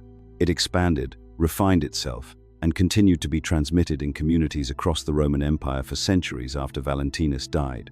The Valentinian synthesis represents the moment when Gnostic thought achieved its fullest systematic articulation, not a collection of myths, but a coherent metaphysical framework. Not a feeling, but a structured account of the cosmos, the human being, and the path between where you are and where you came from. It is, in the estimation of scholars like Elaine Pagels, one of the most sophisticated theological systems produced in antiquity. The Church did not suppress it because it was weak. It suppressed it because it was strong. In December of 1945, A man named Muhammad Ali al-Saman was digging near the jeeps of a cliff outside the town of Nag Hammadi in Upper Egypt. He was looking for fertilizer, soft soil near the rocks that farmers in that region used to enrich their fields. What he found instead was a sealed ceramic jar, roughly a meter tall, buried in the earth at the foot of the Jabal al-Tarif cliff face. He hesitated before opening it. There was a local belief that sealed jars like this sometimes contained spirits, jinn. Then he considered that they might also contain gold. He broke the jar open. There was no gold. There were no spirits. There were books. 13 leather-bound codices, packed with papyrus pages covered in Coptic script, buried in a sealed jar in the Egyptian desert. They had been placed there, scholars believe, sometime in the late 4th century, almost certainly after the year 367 CE, when the bishop Athanasius of Alexandria issued his famous festal letter, declaring which texts were canonical and instructing monasteries across Egypt to destroy all others. Somebody, almost certainly monks from a nearby monastery, had refused that order. They had wrapped the books in leather, sealed them in a jar, and buried them in the sand at the base of a cliff, and there they had waited for 1,600 years. The texts recovered from that jar include some of the most significant documents in the history of religion: the Gospel of Thomas, the Gospel of Philip, the Apocryphon of John, the Gospel of Truth, almost certainly written by Valentinus himself, the Tripartite Tractate, the Hypostasis of the Archons, the Thunder, Perfect Mind. 52 distinct texts in total, representing traditions that the institutional church had worked for centuries to eradicate. This is not a minor archaeological footnote. Before 1945, scholars studying Gnosticism were working almost entirely from hostile sources, from the refutations written by Irenaeus, Hippolytus, Tertullian, Epiphanius, men who hated what they were describing, men who had a vested institutional interest in making Gnostic thought look absurd, dangerous, and morally corrupt. They were not reporters, they were prosecutors, and for nearly 15 centuries, they were the only witnesses available. The Nag Hammadi library changed that completely. For the first time in over a millennium, it became possible to read what Gnostics actually believed in their own words, not through the lens of their enemies, not filtered through theological polemic. The actual texts, the actual language, the actual cosmologies and prayers and rituals and myths, written by people who believed them, preserved by people willing to risk their lives to keep them from being destroyed. What scholars found when they began translating those texts was both stranger and more coherent than the heresiologists had suggested. Strange in the sense that the cosmological systems described are genuinely complex, layered, internally consistent, drawing on Platonic philosophy, Jewish mysticism, and early Christian teaching in combinations that required sophisticated readers to navigate. More coherent in the sense that the underlying concerns were recognizable, human, urgent. These were not lunatics or libertines. These were people asking the oldest questions in the human repertoire. Why does existence feel wrong? Why does suffering seem built into the structure of things? Where did we come from, and can we return? The specific weight of the discovery bears emphasis. The jar contained texts that had been actively hunted. Possession of Gnostic writings in 4th century Egypt was not simply frowned upon. It was condemned by ecclesiastical authority with the full force of a church that by that point had the backing of the Roman imperial state. These were documents that people had died for, that communities had been destroyed for preserving, and someone, some unnamed monk or group of monks, had decided that destruction was not acceptable. That these ideas were worth the risk of burying them in a jar and trusting the desert to keep them safe until a time when safety was possible. That time turned out to be 1945, and the man who found them was digging for fertilizer. The recovery of the Nag Hammadi texts reopened a chapter of religious history that the institutional church had believed permanently closed. It did not simply add new information to existing knowledge. It fundamentally altered the questions scholars were able to ask. Because now there were primary sources, now there were voices, and one of the things those voices spoke about, in text after text, with a consistency that could not be accidental, was the monad. Pull the Apocryphon of John off the shelf, if you can call it that, a text recovered from a sealed jar in an Egyptian desert, and read the opening theological description, not the narrative, not the myth of Sophia or the demiurge, the pure opening description of what stands at the beginning of everything. This is what it says, and this is as close to a direct rendering as translation allows. The monad is a monarchy with nothing above it. It is pure light into which no eye can look. It is not right to think of it as a god or as something similar. It surpasses all of this. That sentence alone dismantles most of what Western religion has constructed. The monad is not God in any sense that word carries in mainstream theology. It has no personality. It makes no demands. It does not judge. It does not reward or punish. It does not intervene in history. It is not waiting for you to pray correctly. It is not angry at your failings. It does not need your worship.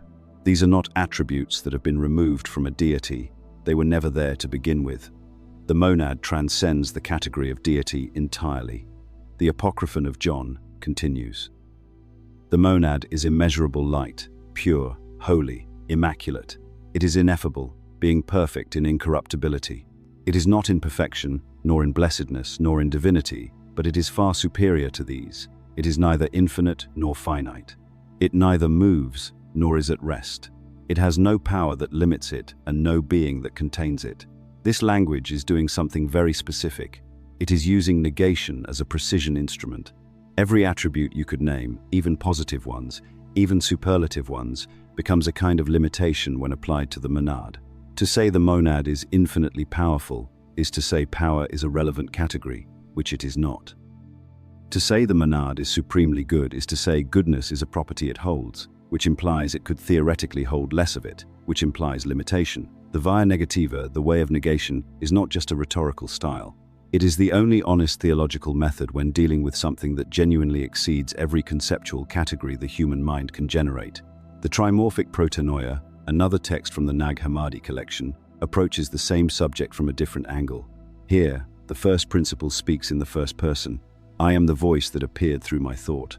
I am the real voice. I cry out in everyone, and they know it, since a seed dwells in them. I am the thought of the Father, and through me proceeded the voice, the knowledge of the everlasting things. I exist as thought for the all, being joined to the unknowable and incomprehensible thought. This is a different register than the Apocryphon of John, but the same metaphysical territory. The first principle is not an object of knowledge. It is the ground in which knowledge becomes possible. It does not speak to consciousness from outside. It is what consciousness is rooted in, the thought that thinks all thoughts, the awareness behind every act of awareness. The gospel of truth, almost certainly from Valentinus himself, adds another layer. It opens not with cosmology but with an emotional claim. The gospel of truth is joy for those who have received from the Father of truth the gift of knowing him through the power of the Logos. Valentinus is saying something here that the academic summary tends to flatten. Knowing the monad is not an intellectual exercise. It is not collecting correct propositions about ultimate reality. It is a specific qualitative experience, joy, recognition, the kind of knowing that changes what you are, rather than merely what you believe. The tripartite tractate, one of the most philosophically dense of the Nag Hammadi texts, describes the first principle as having no beginning. Not that it began infinitely long ago, not that its beginning is unknown. That beginning is not a category that applies to it. It simply is, always, completely, without history or process or duration. This is not the God of Genesis, who acts in time, who says, "Let there be light." This is something prior to time, prior to light, prior to the very structure within which action is possible. Texts that emerged from different communities, translated by different hands, written across different centuries, arrived at the same essential description, not through collusion, not through copying each other's work, because they were trying to describe the same thing. And whatever that thing is, it apparently resists description through positive attributes the same way in every language and every tradition that has seriously attempted to engage with it. The monad speaks in the Nag Hammadi texts with a consistency that is itself a kind of evidence, not of the monad's existence that is a different question, but of something, of a shared encounter, of a shared impossibility of naming what was encountered. The monad does not remain alone. This is the first movement in Gnostic cosmology, and it needs to be understood carefully, because everything that follows, including the existence of this world, and the existence of you inside it, depends on understanding why that first movement happens and what it produces. The monad, in its completeness and self-sufficiency, generates, not because it is lacking anything, not because it is lonely, not because it has a purpose or a plan in any sense those words carry in ordinary usage. It generates because overflowing fullness is simply what the monad is. Think of light from a source. The light does not exhaust the source The source does not diminish as it radiates. The radiation is simply what it is to be that kind of source. This is the logic of emanation as opposed to creation. Creation implies a craftsman shaping material from outside. Emanation implies an expression that is continuous with and inseparable from the source that produces it. What emanates first from the monad? In the Valentinian system, which is the most fully developed account we have, the first emanation is a paired structure. The monad generates new mind and aletheia truth. These two are not separate entities that happen to coexist. They are a syzygy, a paired coupling, a complementary dyad. Mind and truth are the first differentiation within what had been undifferentiated fullness, the first moment of internal structure within the pleroma. From nous and aletheia, a second pair emanates. Logos the word, the principle of articulation, and Zoe life. From logos and Zoe, a third pair, anthropos the human, the archetypal form of personhood, and ecclesia the assembly, the principle of community. Each pair is a syzygy. Each syzygy represents a complementary polarity within the fullness of being, masculine and feminine, though these terms are used here structurally rather than biologically active and receptive, expressing and containing, initiating and completing. These initial three syzygies, 6 eons in total, form what Valentinus calls the ogdoad, the group of 8. From the ogdoad emanate further eons in expanding rings, 10 eons constituting the decad, then 12 eons constituting the dodecad. Together, the ogdoad, the decad, and the dodecad comprise 30 eons in total, the full structure of the pleroma. 30, not an arbitrary number. In the Valentinian reading of the Gospel of Mark, Jesus begins his public ministry at approximately 30 years of age. This is not a coincidence, it is a signature. The number 30 encodes the structure of the pleroma into the biographical facts of Jesus' life. The 30 aeons of the pleroma map onto the 30 years of Jesus' pre-ministry existence. The material world mirrors the divine structure imperfectly, but not randomly. Now, what is an aeon, precisely? The English word, borrowed directly from the Greek, is sometimes translated as age or eternity, which tells you almost nothing. An aeon in Gnostic cosmology is a discrete expression of the monad's fullness, a specific divine quality or capacity that has been emanated into distinct existence within the pleroma, not a separate god, not an independent being with its own will and agenda, more like a facet of the pleroma's total coherence, a particular mode in which the infinite makes itself intelligible to itself. The aeons are not outside the monad. They exist within what Gnostic texts consistently call the pleroma, the fullness. This is important. The pleroma is not a place the monad created and then filled with divine beings. The pleroma is the monad's own self-articulation. The aeons are the monad thinking itself, knowing itself, expressing itself in differentiated form, while remaining fundamentally undivided.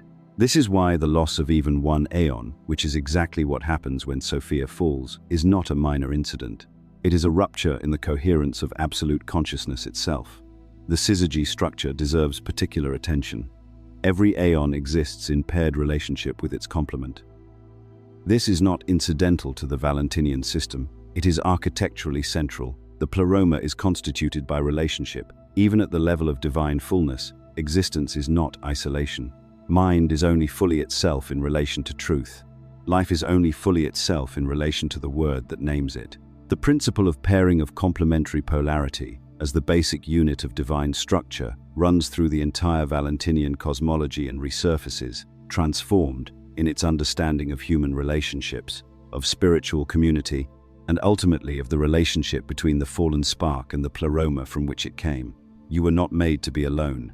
The pleroma itself is not alone. That is not a comfort. That is a cosmological statement. Before the Valentinian system reached its fully elaborated form, before the 30 aeons and the organized pleroma became the standard Gnostic cosmological framework, there was an earlier tradition, older, stranger, less systematized, and at the center of that tradition stood a figure who never entirely disappeared from Gnostic thought, even as the systems around her grew more sophisticated and more philosophically refined. Her name is Barbelo. The Apocryphon of John opens not with the Valentinian ogdoad, but with a different first movement. The monad described there with the same language of pure negation we have already examined looks into itself. In the act of self-contemplation, something happens. The monad's own thought becomes self-aware, and that self-aware thought is Barbelo. This is a direct quotation from the Apocryphon of John, one of the most significant passages in the entire Nag Hammadi collection. And his thought performed a deed, and she came forth, namely she who had appeared before him in the shine of his light. This is the first power which was before all of them, and which came forth from his mind. She is the forethought of the all her light shines like his light, the perfect power which is the image of the invisible virginal spirit.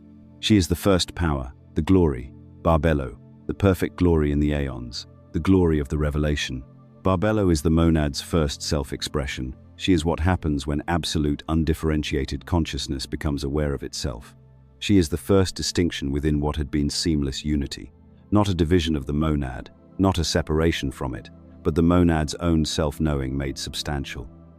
She is sometimes described in the texts as the mother-father, the first androgyne containing within herself the complementary polarities that will later differentiate into the syzygy structure of the Valentinian pleroma. In the Sethian Gnostic texts, the tradition within which the Apocryphon of John sits, Barbelo occupies the position that Nous and Aletheia occupy in the Valentinian system. She is the second principle, the first emanation, the bridge between the absolute unknowability of the monad and everything that follows. But she is not merely a philosophical category. In the Sethian texts she has presence, activity, voice. She is described as the mother of the all, as the womb from which the aeons proceed, as the one who intercedes for the divine sparks trapped in matter and works continuously for their return. The name Barbelo itself has been the subject of considerable scholarly debate. Its etymology is unclear. Some scholars have proposed that it derives from a Hebrew phrase, meaning God, in four, a reference to the four-letter divine name, the Tetragrammaton. Others have suggested connections to Aramaic or Coptic roots. What is clear is that the name carries enormous weight within the Sethian tradition. Texts identify themselves by their connection to her. The Sethian corpus is sometimes called the Barbeloid literature. She is not a marginal figure in a footnote. She is the organizing center of an entire branch of Gnostic thought. Why does this matter for understanding the monad? Because Barbelo reveals something about the monad that pure philosophical description cannot reach. She reveals that the first movement of absolute consciousness is not an act of will. It is not a decision. It is not a creation. It is something closer to what happens when a perfectly still surface of water is disturbed by its own depth. The movement comes from within. The reflection appears not because something from outside caused it, but because the depth itself produced a surface tension that could not hold indefinitely. Barbelo is the monad becoming visible to itself, and in that visibility, the entire subsequent unfolding of the pleroma becomes possible. She is also, in a way that the Valentinian system can sometimes obscure with its elaborate architectural precision, the maternal face of the first principle. The monad is neither male nor female. The texts are consistent on this point. But Barbelo, as the monad's first expression, is consistently rendered in feminine terms, the mother of the living, the womb of the divine, the one who receives the monad's self-awareness and gives it form.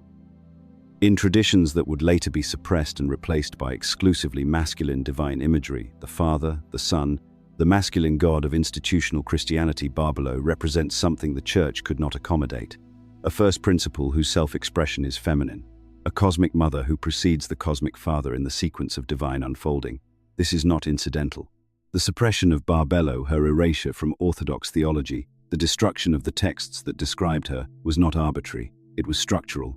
You cannot maintain the exclusively masculine God of imperial Christianity while preserving the Sethian account of what actually comes first. And this is where the Sethian system stops being purely theoretical and becomes something else entirely, something operational, the five seals. This is one of the most discussed and least understood elements of Sethian Gnostic practice, mentioned across multiple texts, recovered from Nag Hammadi, referenced in the Apocryphon of John, elaborated in the Gospel of the Egyptians, and appearing again in trimorphic protonoia. The five seals are not metaphors. They are not symbolic poetry about spiritual states. They are described in the texts as an actual ritual sequence, a structured initiatory process designed to do something specific, to realign the pneumatic soul with its origin in the pleroma before physical death. Think about what that means. The Sethian Gnostics were not simply teaching a cosmological map. They were building a technology of return, a structured path from here, the prison of matter, the domain of the demiurge, the realm of forgetting back to there, back to the monad, back to Barbelo, back to the pleroma that preceded everything the demiurge constructed. Now, scholars debate the precise content of the Five Seals ritual. The texts are deliberately encoded. They were written for initiates, not for outsiders, and certainly not for the heresy hunters of the early institutional church who would have used the details as evidence for persecution. What we can reconstruct from the surviving literature suggests that the Five Seals involved a sequence of baptismal rites, not the single water baptism of Orthodox Christianity, but multiple stages of immersion that corresponded to different levels of consciousness or different thresholds in the soul's return journey. The Gospel of the Egyptians, a text discovered at Nag Hammadi and dated by scholars to approximately the 2nd or 3rd century CE, describes the Five Seals in connection with Seth, the divine figure who in Sethian cosmology is the heavenly prototype of the pneumatic race, the third son of Adam and Eve, who carries the uncorrupted divine spark across generations. Seth, in this framework, is not merely a biblical ancestor. He is the transmitter of a living knowledge gnosis from the pleroma into the material world. The Five Seals are his gift, the initiatory infrastructure he left behind for those who carry his nature. This is where the Sethian system becomes explicitly soteriological, not salvation through faith, not salvation through moral compliance, not salvation through the grace of an external deity who decides whether you've earned it. Salvation through knowledge, through the specific, structured practice of remembering what you are and where you came from. The Five Seals ritual was designed to accomplish that, remembering at a depth that ordinary intellectual understanding cannot reach. There is a passage in Trimorphic Protenoia, a text that many scholars consider one of the most sophisticated theological documents from the entire Nag Hammadi library, where the divine feminine voice, the triple-powered one, speaks directly to the pneumatic soul and describes what the ritual sealing accomplishes. The language is extraordinary.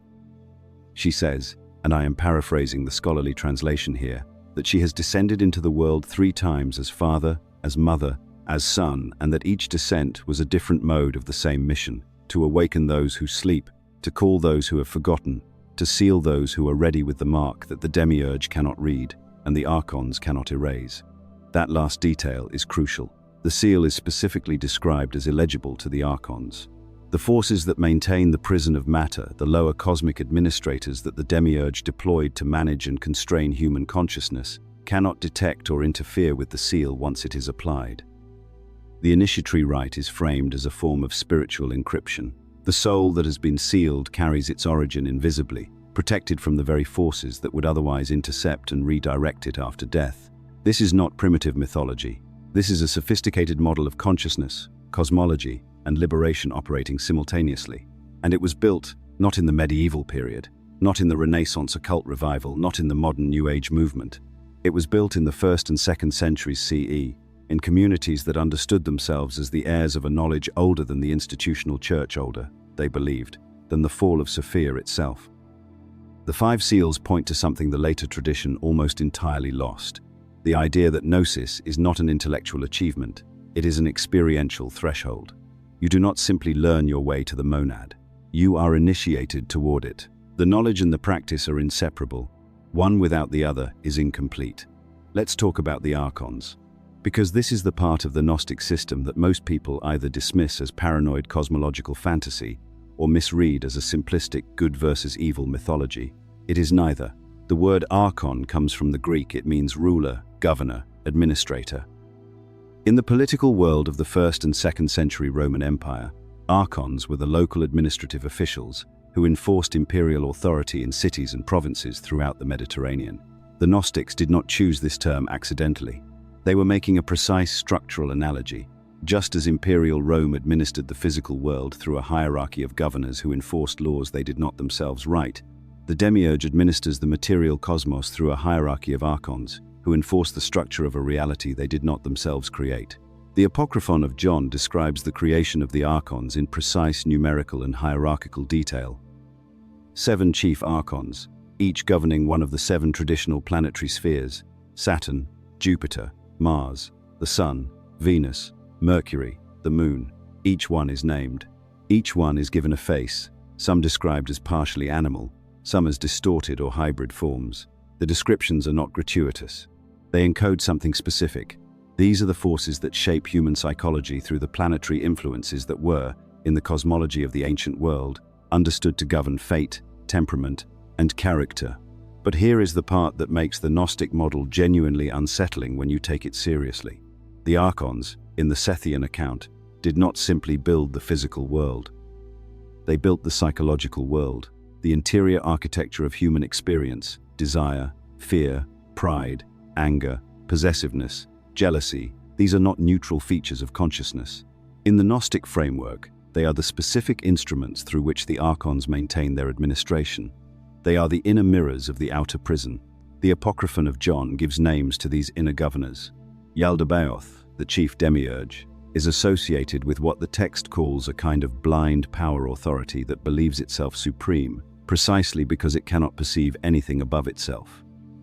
His subordinates are associated with specific psychological distortions, one with desire, one with ignorance, one with the compulsion to compare and compete, one with the inability to perceive anything beyond the material frame. The list reads less like a mythology and more like a diagnostic manual of the conditions that keep human beings alienated from their own depth. This is why the Gnostic system is not simply a cosmological curiosity. It is a psychology, a precise map of the mechanisms that maintain unconsciousness. And the Archons are not external demons you need to fear. They are structural forces, both cosmic and interior, that the pneumatic soul must learn to identify, name, and ultimately move through.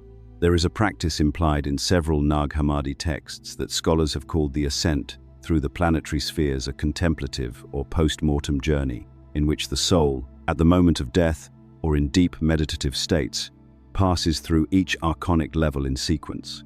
At each level, the soul must demonstrate that it carries the gnosis, that it knows its origin, that it holds the seal, that it cannot be rerouted or detained by the archon of that sphere. The Archons, in this model, are not malevolent in a personal sense. They are structural. They do what their nature requires. They administer, they test, they redirect anything that does not carry the signature of origin. The pneumatic soul that has been sealed, that has received the gnosis, that has undergone the initiatory process of remembering, passes through each level without being captured. The soul that has not received this knowledge is, according to the Gnostic texts, recycled, returned to the material world for another incarnation, not as punishment, as default, as the automatic consequence of carrying an unrecognized divine spark in a system specifically designed to prevent that recognition. Now place that framework next to mainstream institutional Christianity's account of what happens after death, and you feel the full weight of what the Church suppressed, not merely a different cosmology, a completely different account of the mechanism of liberation, and of what stands between the human soul and the divine source it originated from. The Archons are the reason gnosis is urgent. Not urgent as in frantic or fearful, urgent as in the stakes of not knowing are structurally consequential. The monad did not place these forces between itself and you, the demiurge did. And the demiurge, according to every major Sethian text, did so without understanding what he was actually constraining. His name appears across multiple Nag Hammadi texts, Yaldabaoth, sometimes written as Yaltabaoth, sometimes as Yaldabaoth.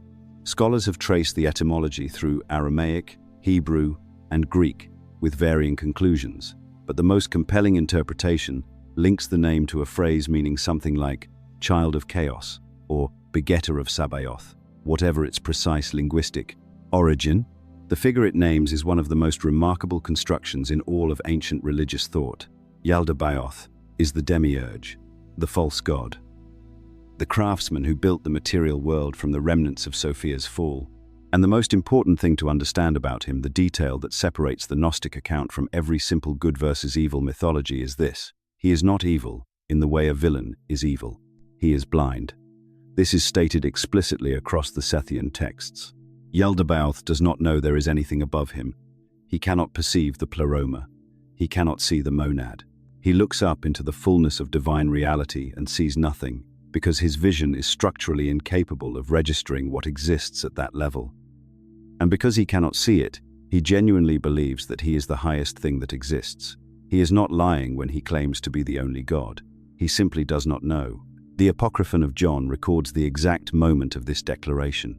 Yaldabaoth, newly formed from Sophia's fall, looks at the material world he has assembled and announces, and I am rendering the scholarly translation here, in plain language, I am a jealous God, and there is no other God beside me. The text immediately. Notes: in one of its most devastating parenthetical moves. By saying this, he revealed to the angels who stood beside him that another God does exist. For if there were no other God, of whom would he be jealous? This is not just theology, this is logic. The claim of exclusive divinity refutes itself the moment it includes jealousy as a divine attribute. Jealousy is the emotion of a being who fears losing something to a rival. A truly singular, unlimited God has no rivals to fear. The moment Yaldabaoth claims jealousy as his nature, the text argues, he accidentally confesses his own limitation and the existence of something he cannot see above him. The Gnostic reading of the Hebrew scriptures runs directly through this moment. The God who thunders from Sinai, who demands exclusive worship, who punishes those who acknowledge other divinities, this, for the Sethian Gnostics, is Yaldabaoth, not the monad, not the true divine source, the demiurge who constructed a limited world and then demanded that the divine sparks trapped within it worship their captor as their origin. This reading is not arbitrary anti-Judaism. The Gnostics of the Sethian tradition were themselves operating largely within a Jewish intellectual environment. Many scholars, including Bentley Layton and Karen King, have noted the deeply Jewish textual world that produced the Sethian literature. The Sethian critique of Yaldabaoth is an internal argument, a radical reinterpretation of the same scriptural tradition, not an external attack on it. The argument is not, the God of the Jews is false, but something more specific. The God described in certain passages of the shared scripture is a limited being and has been confused with the ultimate source of all reality, which is something else entirely. But Yaldabaoth's story does not end with blindness and domination. There is a turn in the Sethian account that is almost never discussed in popular treatments of Gnosticism, and it is one of the most structurally important details in the entire cosmological system. Yaldabaoth has a son, his name is Sabaoth, and Sabaoth, unlike his father, repents. The text, particularly in the hypostasis of the archons and on the origin of the world, both discovered at Nag Hammadi, describes a moment where Sabaoth, one of the chief archons created by Yaldabaoth, turns away from his father's authority and orients himself upward, toward Sophia, toward Zoe, Sophia's daughter, whose name simply means life. Sabaoth recognizes something Yaldabaoth cannot, that there is a higher reality, and in that recognition, he is transformed, elevated, placed above his father in the cosmic hierarchy as a consequence of that single act of genuine perception. This detail matters enormously. It means the Gnostic system is not fatalistic, not deterministic, not a closed prison, with no possibility of movement from within. Even the son of the false god can turn. Even within the architecture of ignorance, something can choose to look upward. The mechanism of liberation is not reserved for the pneumatics alone. Recognition gnosis can happen at any level of the system, and when it does, the system responds. Everything in the Sethian system, the monad, Barbello, the aeons, Sophia's fall, the demiurge, the archons, the five seals, everything converges on a single claim about you specifically, not about the cosmos in the abstract, not about ancient initiates in the Egyptian desert, about the precise nature of what you are. Right now, reading this, you contain a divine spark. The Greek term used in several Gnostic texts is pneuma, spirit, breath, the animating divine principle. The Sethian account holds that when Yaldabaoth constructed the first human being, drawing on his memory of the luminous image of the true divine human that he had glimpsed, reflected in the waters of chaos, he inadvertently transferred into that human a portion of the divine light he himself had inherited from Sophia. He breathed into Adam, and in that breath, something of the pleroma entered the material world. Yaldabaoth did not intend this. He was attempting to create a servant, a being of matter, animated just enough to be functional, obedient, earthbound, incapable of perceiving its own origin. What he produced instead was a being that contained, hidden within the architecture of its ignorance, a fragment of the very reality he could not perceive. The divine spark is not something added to the human being from outside. It is the core of what the human being actually is, buried under layers of material conditioning and archonic psychological administration. The Apocryphon of John is precise about this sequence. Adam, newly formed, lay inert, unable to rise, unable to move, unable to activate. The material body that Yaldabaoth and his archons had constructed was structurally incomplete. It could not stand up on its own. It needed something the demiurge could not manufacture, the living light of the pleroma. And so Yaldabaoth, unknowingly guided by the epinoia of light, the divine intelligence that Barbelo had dispatched into the material realm, specifically to engineer the recovery of the lost light, breathed the pneuma into Adam. The spark entered the body. Adam rose. And from that moment forward, the Archons were dealing with something they had not planned for, a material being that contained, at its core, a reality they could not control. The epinoia of light in this account is not a passive concept. She is described as a helper, a guide, a presence that takes up residence within the human being within Eve, specifically in several versions of the text, and works from the inside to awaken the sleeping pneuma to its own nature. She is the inner teacher, the one who whispers from beneath the conditioning, the one that certain Gnostic traditions identified with the serpent in the garden not as a tempter but as a liberator, offering the fruit of knowledge to the very beings the demiurge had forbidden from knowing. Pause on that inversion for a moment. In the Orthodox reading of Genesis, the serpent is the villain, the one who corrupts the innocent humans and causes the fall. In the Gnostic reading, and this is stated explicitly in On the Origin of the World and the Hypostasis of the Archons, the serpent is an instrument of the divine intelligence, offering gnosis to beings who have been deliberately kept ignorant by a God who fears what they will become if they know their own nature. The fall, in this reading, is not a catastrophe. It is the first act of awakening.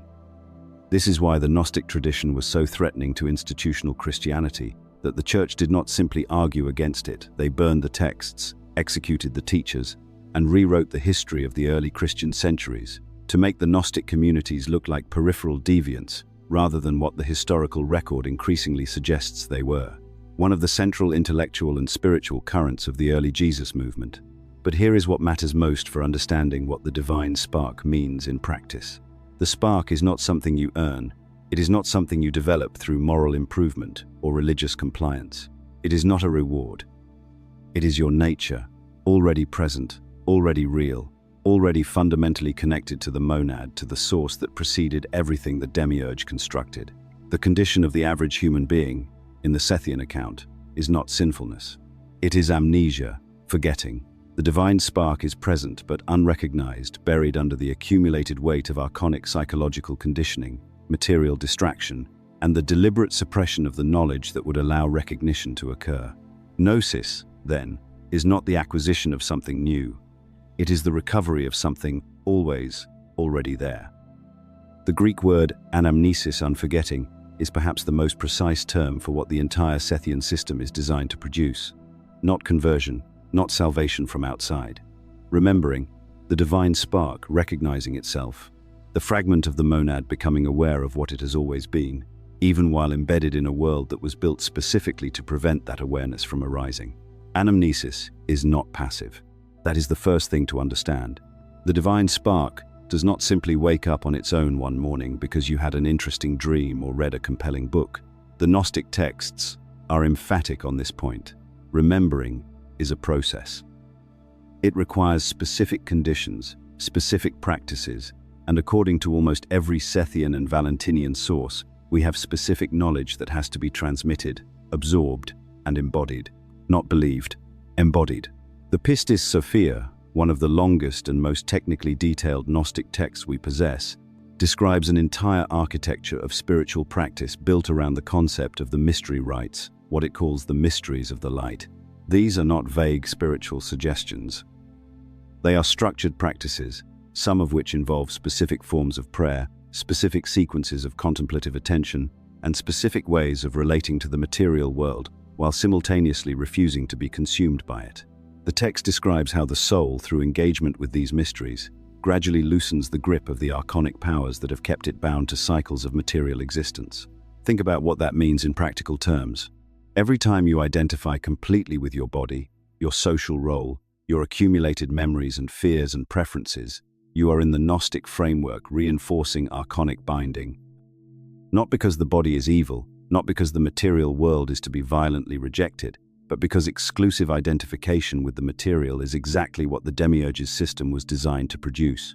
The prison does not need walls when the prisoner has been convinced that the cell is the whole of reality.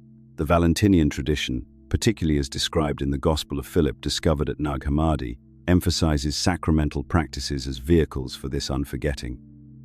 The Gospel of Philip names 5 sacramental rites: baptism, chrism, Eucharist, redemption, and the bridal chamber, and frames each of them not as external religious obligations, but as transformative encounters with the divine nature within. The bridal chamber, in particular, is described in terms that have nothing to do with physical marriage. It is the reunification of the pneumatic self, the divine spark, with its counterpart in the pleroma, the reunion of the fragment with its source, enacted symbolically within the practitioner's own consciousness. This is important to sit with. The Valentinians were not describing a distant eschatological event that happens after death. They were describing something that could be initiated, practiced, and progressively deepened within a human lifetime. Salvation, and that word needs to be understood in its Gnostic sense, which means liberation from archonic binding rather than rescue from divine punishment, was an ongoing process of interior awakening, not a one-time declaration of faith. The Sethian texts approach this differently but arrive at a similar destination. The Allogenes, the Marsanes, the 3 steels of Seth. These texts describe a practice of ascending contemplation that moves through successive levels of awareness. The practitioner does not petition a deity. The practitioner turns inward with such sustained and disciplined attention that the ordinary operations of the bounded mind begin to quiet. And in that quieting, in that deliberate stilling of the mental noise that archonic existence perpetually generates, something beneath the noise becomes perceptible, not loudly, not dramatically, with what the 3 steels of Seth calls a stillness that is not emptiness, but rather a fullness so complete it registers as silence. Scholars who work with these texts, and here the work of John Turner on Sethian contemplative practice is particularly relevant, have noted that these ascending contemplation sequences bear striking structural resemblance to practices found in Neoplatonic philosophy, particularly in Plotinus and Porphyry. This is not coincidence. It reflects a shared insight about the nature of consciousness that was circulating in late antique Alexandria and Rome among people who were asking, with unusual seriousness and rigor, the same fundamental question: what is the mind, and what does it discover when it turns its attention fully on itself? The Gnostic answer is specific. What the mind discovers when it stops identifying with the archonic noise and turns inward with sufficient depth is the divine spark, the fragment of the monad that has been present the entire time, unrecognized, generating the vague, persistent sense of displacement that many people carry through their entire lives without ever being able to name. That displacement is not pathology. It is recognition attempting to surface. It is the spark pressing against the accumulated weight of forgetting, trying to remind the soul of what it is. This is why the practices matter. Not because they earn something, not because they appease a distant deity, but because they create the interior conditions under which recognition can finally occur. They do not install the divine spark. It is already there. They remove the obstructions the archonic system has spent a lifetime building around it. Here is the question that every serious engagement with Gnostic cosmology eventually reaches. It is not a comfortable question, and the Gnostic answer is not a comfortable answer. But it is, by any honest measure, one of the most coherent answers to this question ever produced in the history of human thought. The question is this: if there is a supreme and perfect divine principle at the foundation of existence, why does evil exist? Orthodox Christianity has wrestled with this question, what philosophers call theodicy, for 2,000 years. The answers have ranged from free will to divine mystery, to the claim that evil is simply the absence of good. None of them has ever fully resolved the tension, because none of them has been willing to take the step that the Gnostics took. The Gnostics separated the perfect divine principle from the creator of the material world. That is the move. That is the structural solution that makes the entire Gnostic cosmological system logically coherent in a way that orthodox theodicy never quite manages to be. Evil, suffering, disease, death, the grinding indifference of the material cosmos to human well-being. These things do not require explanation as mysterious expressions of a benevolent, omnipotent, God's inscrutable will. They are explained, clearly and directly, as the inevitable products of a creator who was not perfect. A creator who was in the Sethian texts specifically characterized as arrogant, incomplete, and fundamentally ignorant of the true divine nature that existed before and above him.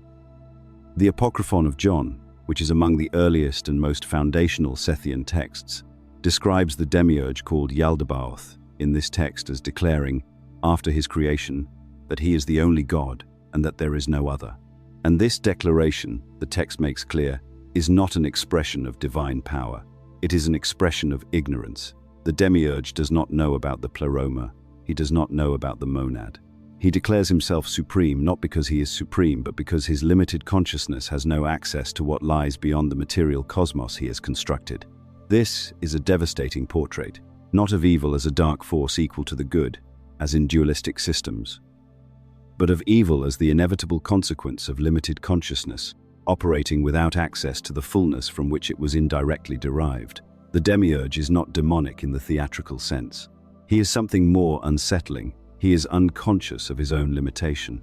He genuinely does not know what he does not know, and the world he builds reflects this, a world of scarcity, because a consciousness defined by incompleteness can only construct from incompleteness, a world of competition and fear, because a consciousness that mistakes itself for the highest possible reality can only model that paranoid self-assertion into the fabric of what it makes. A world of death and decay, because a consciousness that has no access to the eternal fullness of the pleroma can only produce temporal and perishable things. This is not mythology dressed as explanation. This is a rigorous cosmological argument.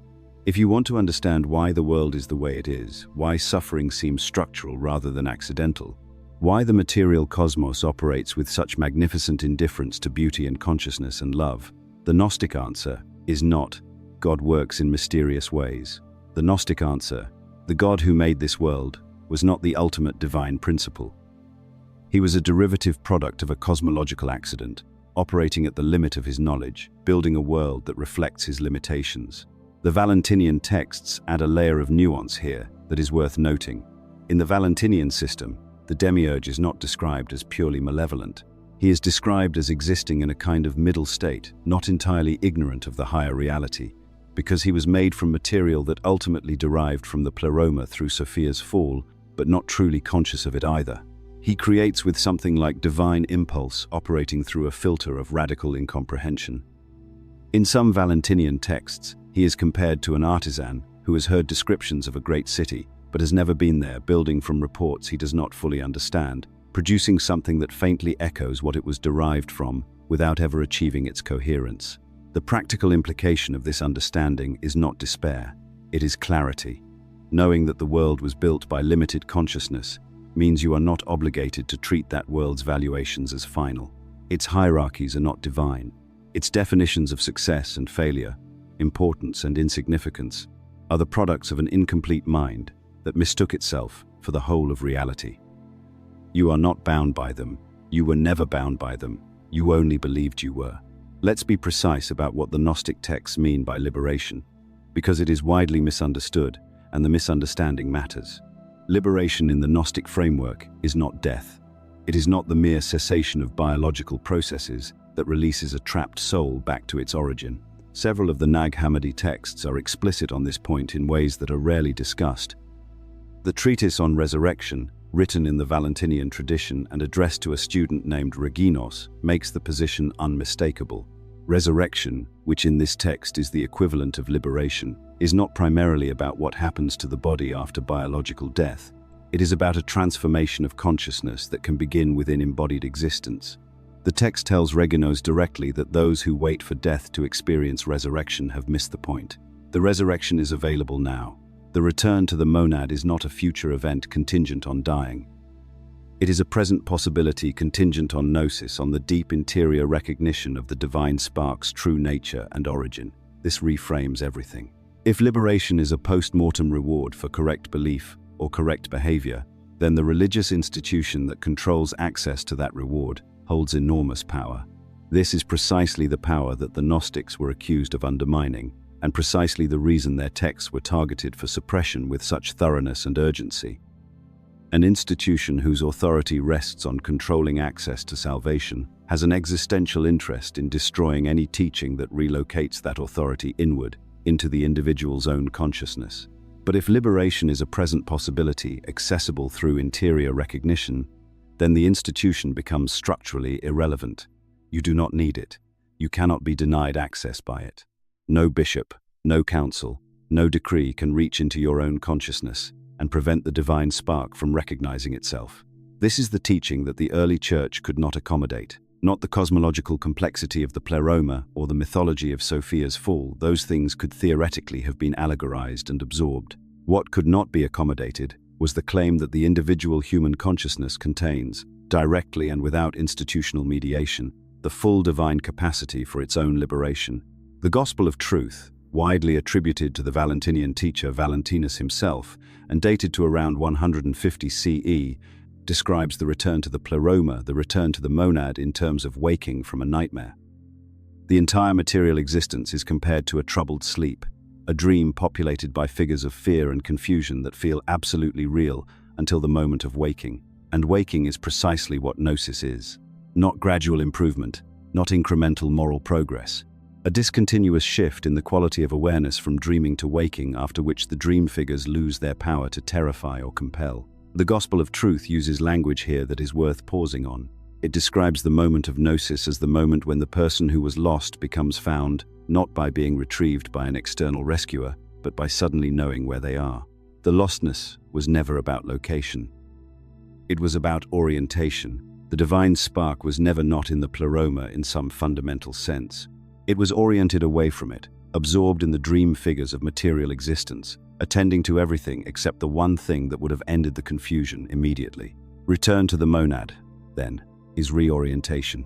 The attention that has been entirely absorbed in the material world, in its threats and promises, its hierarchies and judgments, its insistence that what is temporal is what is ultimately real, that attention turns.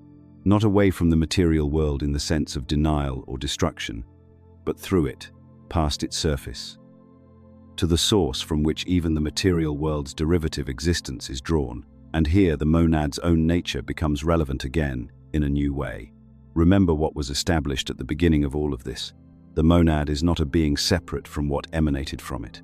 It is the ground of all that exists, including the divine spark embedded in the pneumatic human, which means that the return to the monad is not a journey across cosmological distance. It is a shift in recognition. The divine spark was always of the monad. It was always made of monadic substance, if we can even use that word for something beyond substance. The distance was never ontological. It was epistemic. A matter of knowing versus not knowing. When the Apocryphon of John describes the divine voice calling down through the cosmic levels to the spark imprisoned in matter, who calls to me? Who is my mother? Who is my true father? It is not describing an external rescue operation. It is describing the moment when the divine spark hears, within the deepest layer of its own experience, the unmistakable tone of its own origin. Recognition, not acquisition, not arrival. Recognition of what was never actually absent. There is a version of everything we have covered in this video that you could file away as interesting ancient history. A remarkable theological system developed by brilliant minds in 2nd and 3rd century Alexandria and Rome, suppressed by a church that found it threatening, rediscovered at Nag Hammadi in 1945, studied by scholars, discussed in academic journals, catalogued in libraries, historically significant, intellectually impressive, done. That is one way to hold this material. It is not the way the Gnostics who produced it intended it to be held. The monad is not a historical concept. It is a description of what is most fundamentally real right now, in this moment, as you encounter these ideas. The pleroma is not an ancient myth. It is the condition of fullness from which your consciousness is derived and to which it remains connected, even when that connection is not recognized. The divine spark is not a metaphor for human potential or a poetic way of saying everyone has worth. It is a specific claim about the nature of what you actually are underneath the conditioning, the fear, the distraction, and the forgetting. I want to be direct about something here, because I think this is where a lot of people who encounter Gnostic ideas miss the turn that actually matters. The cosmological system, the monad, the pleroma, the aeons, Sophia's fall, the demiurge, the archons, the divine spark is not the point. It is the map. The map is not the territory. The point, the only point that the Gnostics themselves consistently return to across hundreds of texts spanning centuries of tradition, is the interior recognition, the lived anamnesis, the actual, present, verifiable shift in consciousness that occurs when the divine spark stops taking the material world's definitions of itself as final. This matters because there is a real temptation, when you encounter a system this intellectually rich and cosmologically elaborate, to become a student of the map rather than a traveler in the territory. To know all the names Barbelo, Autogenes, Elaleth, Yaldabaoth, the 5 seals, the 3 stellies, and to mistake that knowing for what the system was designed to produce. The Gnostics themselves warned against this. The Gospel of Philip puts it bluntly: knowing the name of something is not the same as knowing the thing. A viewer left a comment on our video about Sophia's call to the monad that I keep thinking about. They wrote about feeling the pleroma as fractal geometry, the monad separating a part of itself within, a pattern that repeats at every scale. And what struck me about that comment was not the specific metaphor, which is beautiful, but the fact that this person had moved from the map to the territory. They were not reciting the system. They were using the system to describe something they had actually perceived about the nature of reality. That is exactly what the Gnostic texts were written to produce. The reason these ideas are surfacing with such force in this particular cultural moment is not accidental. We are living in a civilization that is, in Gnostic terms, operating at maximum archonic intensity. The systems of distraction, the mechanisms of manufactured identity, the institutional structures that define human worth in terms of productivity and consumption and compliance, these are the archons in contemporary dress. They are doing exactly what the Nag Hammadi texts describe, keeping consciousness occupied with the surfaces of material existence so thoroughly that the interior depth where the divine spark resides never gets sufficient attention to become visible. Gnosis, in this context, is not an escape from the world. It is a way of being in the world without being entirely defined by it. It is the capacity to act in material existence while knowing with lived, embodied, interior certainty, rather than merely intellectual agreement, that the material world's definitions of you are not your deepest truth. This changes everything about how you move through the world. Not loudly, not dramatically, but completely. We covered the 7 levels of the pleroma in a video earlier this month, the one from July 4th, and a comment from that video has stayed with me. Someone described level 4 not as a gift but as a sustained weight, a fullness in the mind, an unrelenting pressure to push all the ideas out. That is not the language of someone reading about the pleroma. That is the language of someone experiencing it. And what the monad cosmology gives that experience is a framework, not to explain it away, but to recognize it, to know that what you are carrying is not burden. It is contact, the divine spark registering its own depth. Every Gnostic text we have discussed, from the Apocryphon of John to the Gospel of Truth to the 3 steels of Seth, was preserved, hidden in jars, buried in cliffs, carried across centuries, in the face of systematic destruction, because someone believed this knowledge was worth dying for. Not the cosmological details, the recognition, the freedom, the lived experience of a consciousness that has remembered what it is. That is what the monad points to. Not a concept to be understood and set aside, a recognition to be returned to, again and again, until returning is no longer necessary because you have stopped leaving.